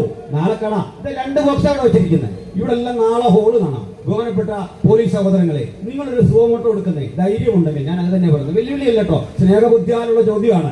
എന്തുകൊണ്ട് പറ്റില്ല ഒരു ഹോൺ അഴിപ്പിക്കാൻ ബഹുമാനപ്പെട്ട ആഭ്യന്തര വകുപ്പിനെ ഈ രാജ്യത്തിലെ സംഘടിത മതത്തിന്റെ ഒരു ഹോൺ താഴെ ഇറക്കാൻ അടിക്കാൻ ഇവിടുത്തെ ഒരു പോലീസ് ഓഫീസർ ഉണ്ടാകില്ല, ഒരു കേസും ഉണ്ടാകില്ല. ഞങ്ങൾ 5 10 മിനിറ്റ് നിന്നുകൊണ്ട് വഴിയോർത്ത് പ്രസംഗിക്കുമ്പോൾ നാട്ടുകാരൻ അവന്റെ വീതം, വഴിയെ പോകുന്നവൻ അവന്റെ വീതം, പോലീസ് അവരുടെ വീതം. സഹോദരങ്ങളെ ക്ഷമിക്കണം, നിങ്ങൾ ത്യാഗം സഹിച്ച് മണിക്കൂറിലൂടെ നിൽക്കുക. നിങ്ങളും ഞങ്ങൾ ഒരുപോലെ. കാരണം എത്ര കഷ്ടപ്പെട്ടാലും അർഹിക്കുന്ന അഭിവാദനമൊന്നും ആരും തരത്തില്ല. അതാ പോലീസിന്റെ അവസ്ഥയും ഞങ്ങളുടെ അവസ്ഥയും അതാ. നമ്മൾ ഒരുപോലെ ദുഃഖിതരാ. 2 പോലീസ് സഹോദരിമാരുണ്ടാവുന്നത്. ഞാൻ അവരുടെ കാര്യം ഓർക്കരുത്, നിങ്ങളൊക്കെ എപ്പോഴായാലും വീട്ടിൽ ചെല്ലുന്നത് എന്തെല്ലാം കാര്യങ്ങൾ ചെയ്യണം. പക്ഷേ നമ്മുടെ അവസ്ഥ ഇതുപോലെ. നാടിനെ സ്നേഹിക്കാൻ പോവാ, ചീഞ്ഞഴുകിയ ശവങ്ങളെ അവിടെ നിന്ന് അടിച്ചിറക്കണം, രാവിലെ കോൾ അവിടെ നിൽക്കണം. നമ്മളൊരാളെ കൂട്ടി വിളിച്ചാൽ അവിടെ നിൽക്കുകയില്ല. നിങ്ങളൊരു ഒപ്പിട്ട് തരാൻ പറഞ്ഞാൽ നമ്മളൊന്നും ജയിലിലൊന്നും പോകത്തില്ല. ഇത് കണ്ടു എന്ന് പറയാനാ മനുഷ്യ സ്നേഹത്തിന്റെ ഭാഗം അതൊക്കെ. പക്ഷെ അവസാനം അവർക്ക് കിട്ടുന്നത് എന്താ? കണ്ണീറും അവഗണനയും അവഹേളനവും ഒക്കെ തന്നെയാണ് കിട്ടുന്നത്. നമുക്ക് ഇതൊക്കെ തന്നെ. നമ്മൾ സമാന ദുഃഖിതരാ. എങ്കിലും ഞങ്ങളുടെ വേദന ഞാൻ രാഷ്ട്രത്തോടും ഭരണകൂടത്തോടും പങ്കിടുക. ഒരു കാര്യം ഓർത്തപ്പോൾ പറയാം. ചില ചോദിക്കും, ഇത് ഛത്തീസ്ഗഡിലെ പ്രശ്നം അവിടെ പോയി നടത്തിയാൽ പോരെ? അതിനല്ല ഇത് നടത്തുന്നത്. നമ്മുടെ കേന്ദ്ര ഗവൺമെന്റിനെതിരെയോ സംസ്ഥാന ഗവൺമെന്റിനൊക്കെയോ പ്രശ്നമുണ്ടെങ്കിൽ തെരുവീതികളിൽ നിന്ന് ആളുകൾ പ്രസംഗിക്കുന്നത് we want to convince our burden. ഞങ്ങൾ ഞങ്ങളുടെ ഭാരങ്ങളെ സ്റ്റേറ്റിന്റെ മുമ്പിൽ അറിയിക്കുകയാണ്. ഞങ്ങൾ പ്രസംഗിക്കുന്ന സ്റ്റേറ്റിനോടാണ്, ഈ രാഷ്ട്രത്തോടാണ്. അതുകൊണ്ട് നിങ്ങൾ റെക്കോർഡ് ചെയ്യുമ്പോൾ ഈ കാര്യം ഓർക്കണം. ഇതാണ് ഞങ്ങളുടെ ഭാരം, ഇതാണ് ഞങ്ങളുടെ ദുഃഖം, ഇതാണ് ഞങ്ങളുടെ ബുദ്ധിമുട്ട്. ഇങ്ങനെ പോയാൽ വരാൻ പോകുന്നൊരു പ്രശ്നം കൂടി പറയാം. ഞങ്ങൾക്ക് പ്രസംഗിക്കാൻ അനുമതിയില്ലെങ്കിൽ, ഞങ്ങൾക്ക് പ്രസംഗിക്കാൻ സ്വാതന്ത്ര്യമില്ല എങ്കിൽ ഞങ്ങൾ നാളുകളിൽ ഞങ്ങളുടെ അഡ്വക്കേറ്റ്സുമാരെ ഒരുമിച്ച് കിട്ടും. ഹൈക്കോടതിയിൽ ചെന്നാൽ ഒരു ഓർഡർ കിട്ടും. ആ ഓർഡർ എന്താണെന്നറിയോ? ഈ ഹോണൊക്കെ അടിക്കാനുള്ള ഓർഡർ കിട്ടും. ഈ പരിപ്പെടുന്ന കലാപരിപാടിയൊന്നും നടക്കാതെ വരും. അങ്ങനെ വന്നു കഴിഞ്ഞാൽ പിന്നെ നിങ്ങൾ ചർച്ചയ്ക്ക് വരേണ്ട അവസ്ഥ വരും. ഞാൻ നിയമപരമായി പറയുന്നത് അതൊക്കെ ചിന്തിച്ചു വെച്ചിരിക്കുന്ന കാര്യമാണ്. ഹൈക്കോർട്ടിലെ ഒരു വക്കീല് പോയാൽ ഇതിനൊക്കെ സ്റ്റേ കിട്ടാൻ ഒരു മടിയില്ല, ഒരു ബുദ്ധിമുട്ടുമില്ല. ഈ നിലയ്ക്കൊക്കെ എന്നെ ഇങ്ങനെ ചിന്തിക്കാൻ പ്രേരിപ്പിച്ചൊരു മനുഷ്യരുണ്ട്. സാറിനോടൊക്കെ ഞങ്ങൾ ക്ലാസ്മേറ്റ്സ് ആണ്, കോളേജിലൊക്കെ ഒന്നിച്ച് പഠിച്ചവരാണ്.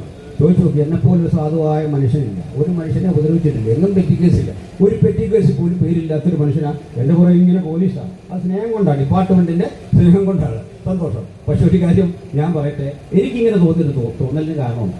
വർഷങ്ങൾക്കപ്പുറത്ത് ഞാൻ തിരുവല്ലയിൽ ഒരു മൈക്ക് സാക്ഷി വന്ന് പ്രസംഗിക്കാം. അന്നവിടെ പരേതനായ ഡോക്ടർ M.A. കുട്ടപ്പന്റെ മുൻ മന്ത്രിയുടെ ഒരു ബന്ധുവായ രാമചന്ദ്രൻ എന്ന് പറഞ്ഞൊരു DYSP. അദ്ദേഹത്തിന് സുവിശേഷരെ കണ്ട ഭയങ്കര കലിപ്പാണ്. ആ മനുഷ്യൻ അവിടെ കയറിയിരിക്കുന്ന ഈ ബൈബിളിന്റെ ആനുകൂല്യത്തിൽ, അത് വേറൊരു സത്യം, അതൊന്നും ഞാനിപ്പോൾ പറയുന്നില്ല. എന്നോട് പറഞ്ഞു, ഇതിന് സാക്ഷ്യമില്ല, അങ്ങനെ ചെയ്യണം, ഇങ്ങനെ ചെയ്യണം. ഒത്തിരി കേട്ട് കഴിഞ്ഞ് ഞാൻ മനോരമ പത്രം എടുത്തിട്ട് ചോദിച്ചു, ഇന്നത്തെ പരിപാടി ഓരോന്നും വായിച്ചു. ഗാനമേളയുണ്ട്, ഇതൊക്കെ നിങ്ങളാണോ കൊടുക്കുന്നത് ചോദിച്ചു. അദ്ദേഹം ക്ഷുഭിതനായി, ആകപ്പാട് ക്ഷുഭിതനായി. ഇപ്പൊ തല്ലുവന്ന ഇവിടൊന്നും പോലീസുകാർ ഇങ്ങനെ ചെയ്യാൻ പറ്റിയില്ല. ഒരു കാര്യം ഓർക്കുന്നു, പോലീസുകാർ നിങ്ങളോട് സംസാരിച്ചാൽ ഇത് കൈ പിടിച്ചോണം, ഇവർ പറയുന്നത് കേൾക്കണമല്ലോ, അത് റെക്കോർഡ് ചെയ്യാനുള്ള അവകാശമുണ്ട്. ഇത് തിരിച്ചെടുത്തോണം കൈ ഇങ്ങനെ, ഇവർ പറയുന്നത് കേൾക്കണം, നമ്മൾ പറയുന്നത് കേൾക്കണം. അന്നൊന്നും ഈ മൊബൈലിൽ സൗകര്യമൊന്നുമില്ല. അവസാനം ഞാൻ പറഞ്ഞു, ഇത് നിങ്ങൾ തരുന്നില്ലേ, ഞാൻ പ്രോഗ്രാം നടത്തുന്നില്ല, ഇനി പഞ്ചായത്തിൽ നടത്തിക്കത്തില്ല, കൈയും കാലും ഒന്നും എടുത്തല്ല, മറിച്ച് ഒരു പരിപാടിയുണ്ട്, ഞാൻ എന്താ ഇവിടെ കിടക്കാൻ പോവാണ്, നേരെ ഇവിടെ കിടക്കാൻ പോവാണ്, മരണം വരെ ഇവിടെ കിടക്കും. മനസ്സിലായില്ലേ? അത് മേടിച്ചോണ്ടാ അനിൽപുരത്തോട്ടം തിരുവല്ലയിലെ DYSP ഓഫീസിൽ നിന്ന് ഒരു 20 കൊല്ലം മുമ്പ് ഇറങ്ങിപ്പോകും. അന്ന് ഞാൻ നിശ്ചയിച്ചു, എന്താ ഈ സാധാരണ ജനത്വം ഇത്രയും കുതിര കയറാൻ കാരണം, നമ്മളെ മാത്രം ഈ നിയമം പഠിപ്പിക്കണമെന്ന ബോധം എന്താ, ആ ചിന്ത എന്താ, അതാണ് തിരുത്തേണ്ടത്. പോലീസൊക്കെ അതിൽ നേരെ മാറി. ഇന്ന് കാലമേറെ പരിഷ്കരിക്കപ്പെട്ടു. ആ ചിന്തകൾ ഒക്കെ മാറി. ഞങ്ങൾക്കും ഇന്ന് അവകാശങ്ങളൊക്കെ തരുന്നു. പണ്ടാണെങ്കിൽ ഇങ്ങനൊരു യോഗം നടത്താനൊന്നും അനുമതി തരില്ല. പക്ഷെ പുതിയൊരു ബോധ്യം, ഞങ്ങൾക്കും പ്രതിഷേധിക്കാൻ അവകാശമുണ്ടെന്ന തിരിച്ചറിവ് ബഹുമാനപ്പെട്ട ഭരണകൂടത്തിന് ബോധ്യപ്പെട്ടതിൽ നന്ദി ഞങ്ങൾ പറയുകയാണ്.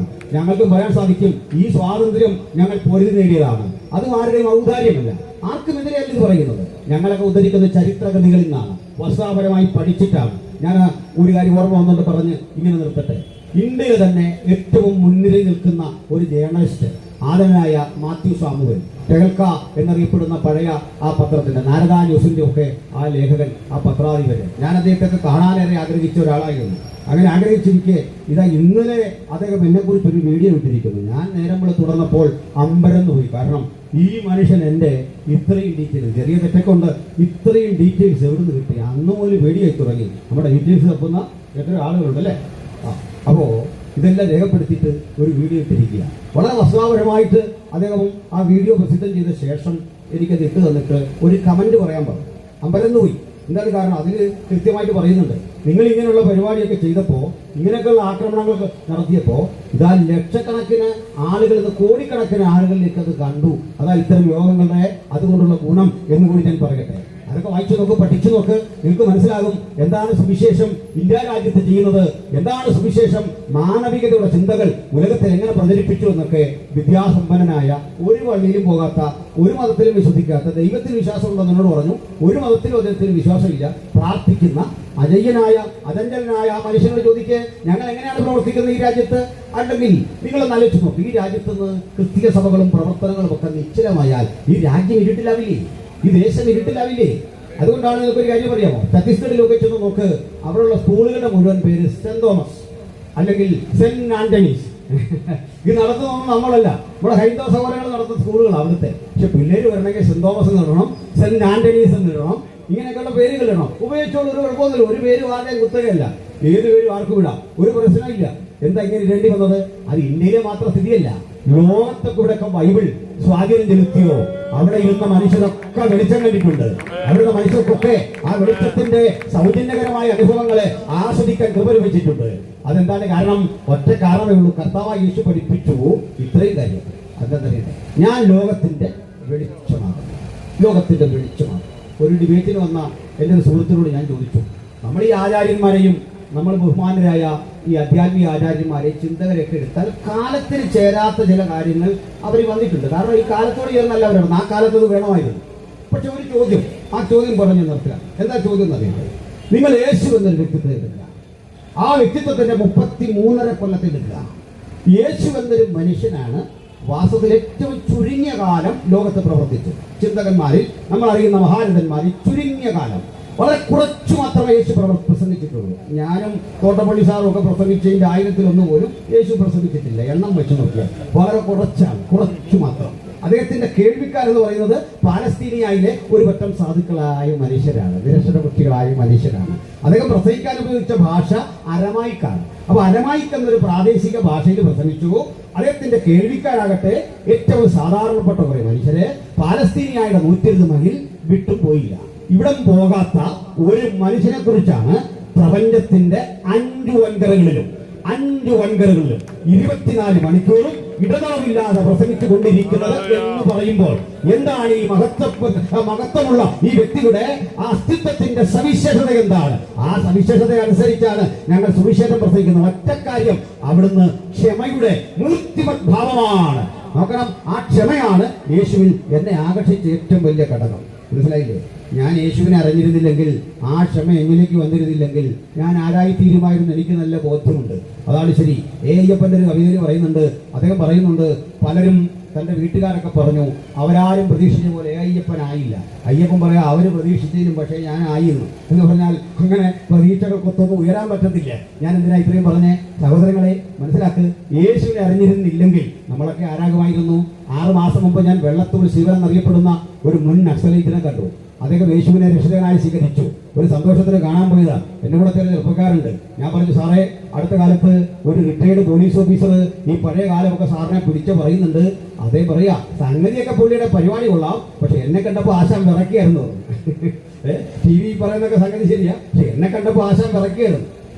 അപ്പൊ ആ മനുഷ്യൻ വിപ്ലവത്തിന്റെ പാത ഉപയോഗിച്ച് നസ്രയനായ യേശുവിന്റെ വഴി തിരഞ്ഞു എന്നുള്ളത് എത്ര അഭിമാനകരമായ ചിന്തനീയമായ വസ്തുതയാണ്. ഈ സുവിശേഷം വരുത്തുന്ന മാറ്റങ്ങളെ കുറിച്ച് പറയുമ്പോൾ വേട്ടപ്പള്ളി സാറിന് അറിവുള്ള, കുര്യാക്കോസ് സാറിന് അറിവുള്ള ഒരു കാര്യം കൂടി ഇങ്ങനെ പറയട്ടെ. ഞങ്ങൾക്കൊരു സ്നേഹിതനുണ്ട്, ഗീതാകൃഷ്ണൻ എന്ന പേര്.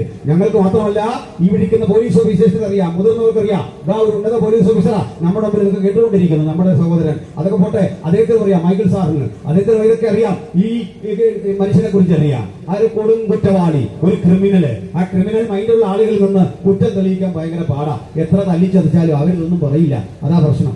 ഇപ്പോ ഒരു മദ്യപാനിയെ പോലീസുകാർ പിടിച്ചാൽ നിങ്ങൾ ഉദ്ദേശിക്കില്ല അവരെ ഒന്നും ചെയ്യല്ല. എന്റെ കാരണം ഇവനെ ഒന്നും ചെയ്തിട്ട് കാര്യമില്ല, രാവിലെ പറഞ്ഞു വിടും. കേസെടുത്തിട്ട് പോലും കാര്യമില്ല. വല്ല പെറ്റി കേസൊക്കെ എടുക്കുക എന്നുള്ളതല്ല. ഇവരുടെ തല്ലുകളൊന്നും മനസ്സിലാവില്ല.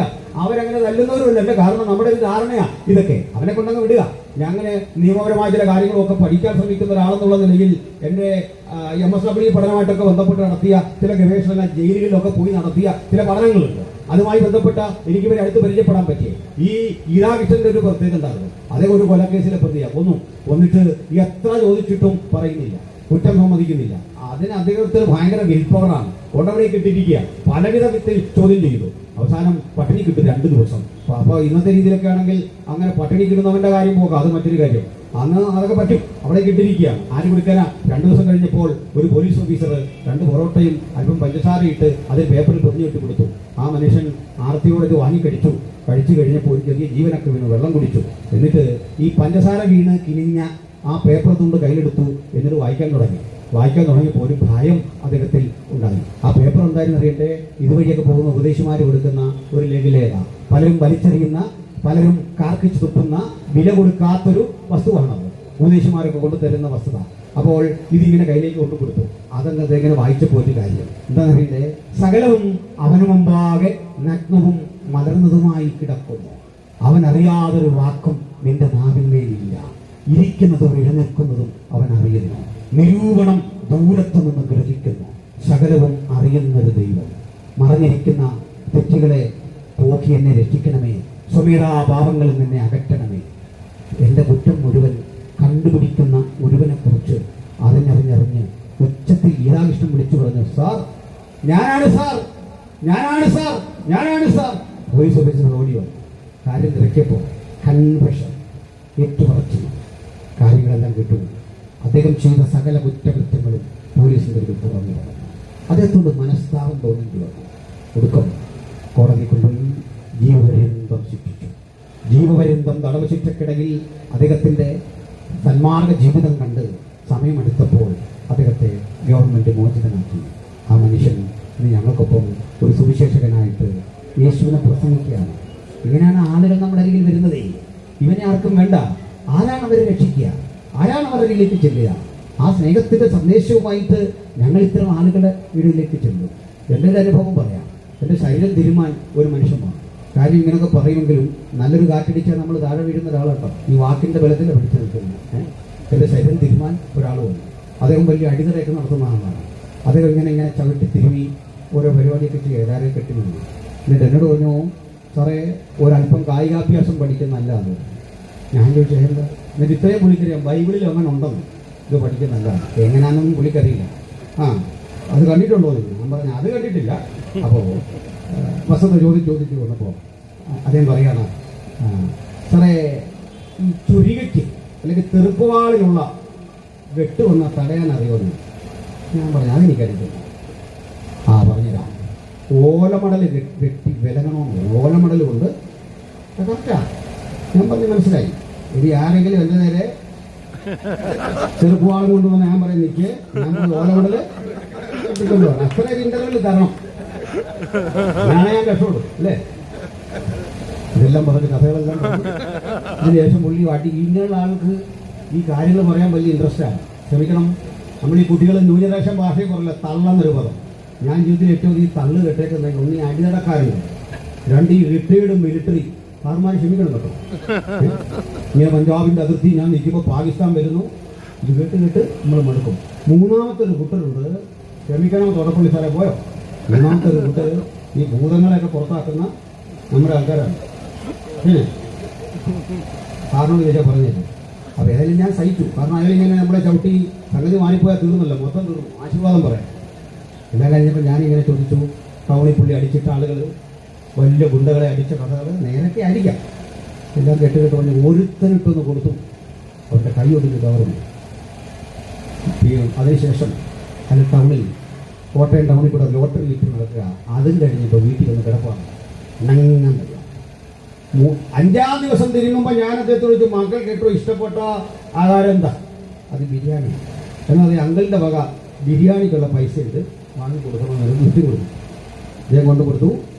കുട്ടി പിറ്റേന്ന് വന്നപ്പോൾ ഞാൻ ചോദിച്ചോ, ബിരിയാണി കൊടുത്തു. ഈ കുഞ്ഞുങ്ങൾ ചോറുമായി കഴിക്കുമ്പോൾ നമുക്ക് ഒരു സന്തോഷമില്ലേ? അപ്പോൾ കുഞ്ഞുങ്ങൾക്ക് ഇതൊക്കെ കൊടുത്തപ്പോൾ സന്തോഷമല്ലേ? ഇതെല്ലാം കെട്ട് ഇരുന്നിട്ട് ഞാൻ ചോദിച്ചു, അല്ല നിങ്ങൾ ആ ചവിട്ടി കൈയൊക്കെ ഓടിച്ച ആ മനുഷ്യൻ്റെ കുഞ്ഞ് ഇന്നലെ എന്തായിരിക്കും കഴിച്ചത്? ആ കുഞ്ഞിന് ഒരാൾ ഒരു പിടി ഭക്ഷണം കൊടുക്കാൻ തുനിഞ്ഞപ്പോൾ എന്താ സംഭവിച്ചത്? എന്തിനാ പറഞ്ഞു? കൊടുക്കും, സമ്മതിച്ചു. ഞാൻ ആ മനുഷ്യന് വേണ്ടി പ്രാർത്ഥിച്ചു. കണ്ണീര്, ആരോടും പറയാത്ത കുറ്റകൃത്യങ്ങളുടെ ഉള്ളടക്കങ്ങൾ എൻ്റെ മുമ്പിൽ പറഞ്ഞിട്ടുണ്ട്. ആ മനുഷ്യന് വേണ്ടി പ്രാർത്ഥിച്ചു. ഞങ്ങൾ ഇങ്ങനെ സ്നേഹിത സുവിശേഷം പറയുന്നത്, ഇതുവഴി യേശുവിനെ സന്ധിക്കുന്നത്. അതുകൊണ്ട് ഇന്ന് അസഹിഷ്ണുപ്പെടേണ്ട, ഞാൻ അവസാനിപ്പിച്ചു. കർത്താവായ യേശു ക്രിസ്തു എന്ന ആ ദിവ്യ രക്ഷകനെ കുറിച്ചുള്ള സന്ദേശം ഞങ്ങൾ ഈ സമൂഹത്തിൻ്റെ മധ്യത്തിലും ഇങ്ങനെ പങ്കിടുന്നു. ഒരുവൻ ക്രിസ്തുവിലായാൽ അവൻ പുതിയ സൃഷ്ടി, പഴയത് കഴിഞ്ഞു. ആ പഴയ മനുഷ്യനെ ഉരിഞ്ഞു കളഞ്ഞു രക്ഷോന്മുഖമായ ഉദാത്തമായ ഒരു ക്രിസ്തീയ ജീവിതത്തെ കരകതമാക്കാൻ വചനം കേൾക്കുന്ന എല്ലാവർക്കും സർവശക്തൻ കൃപ നൽകട്ടെ. ആ സുവിശേഷത്തിൻ്റെ ഉള്ളടക്കം പൊതുജനങ്ങൾക്ക് വേണ്ടി ഇങ്ങനെ പ്രസംഗിച്ചു നിർത്തുന്നു. മറ്റൊരുവരിലും രക്ഷയില്ല. നാം രക്ഷിക്കപ്പെടുവാൻ ആകാശത്തിൽ മനുഷ്യനിടയിൽ നൽകപ്പെട്ട ഒരേ ഒരു നാമം യേശു ക്രിസ്തുവിൻ്റെ നാമം. ആ നാമത്തെ അനുഭാവനം ചെയ്യുവാനുള്ള ദൈവകൃപ അതിൽ വസിക്കട്ടെ. ഞാൻ ദിവസം കഴിക്കുന്നു. നന്ദി, നമസ്കാരം.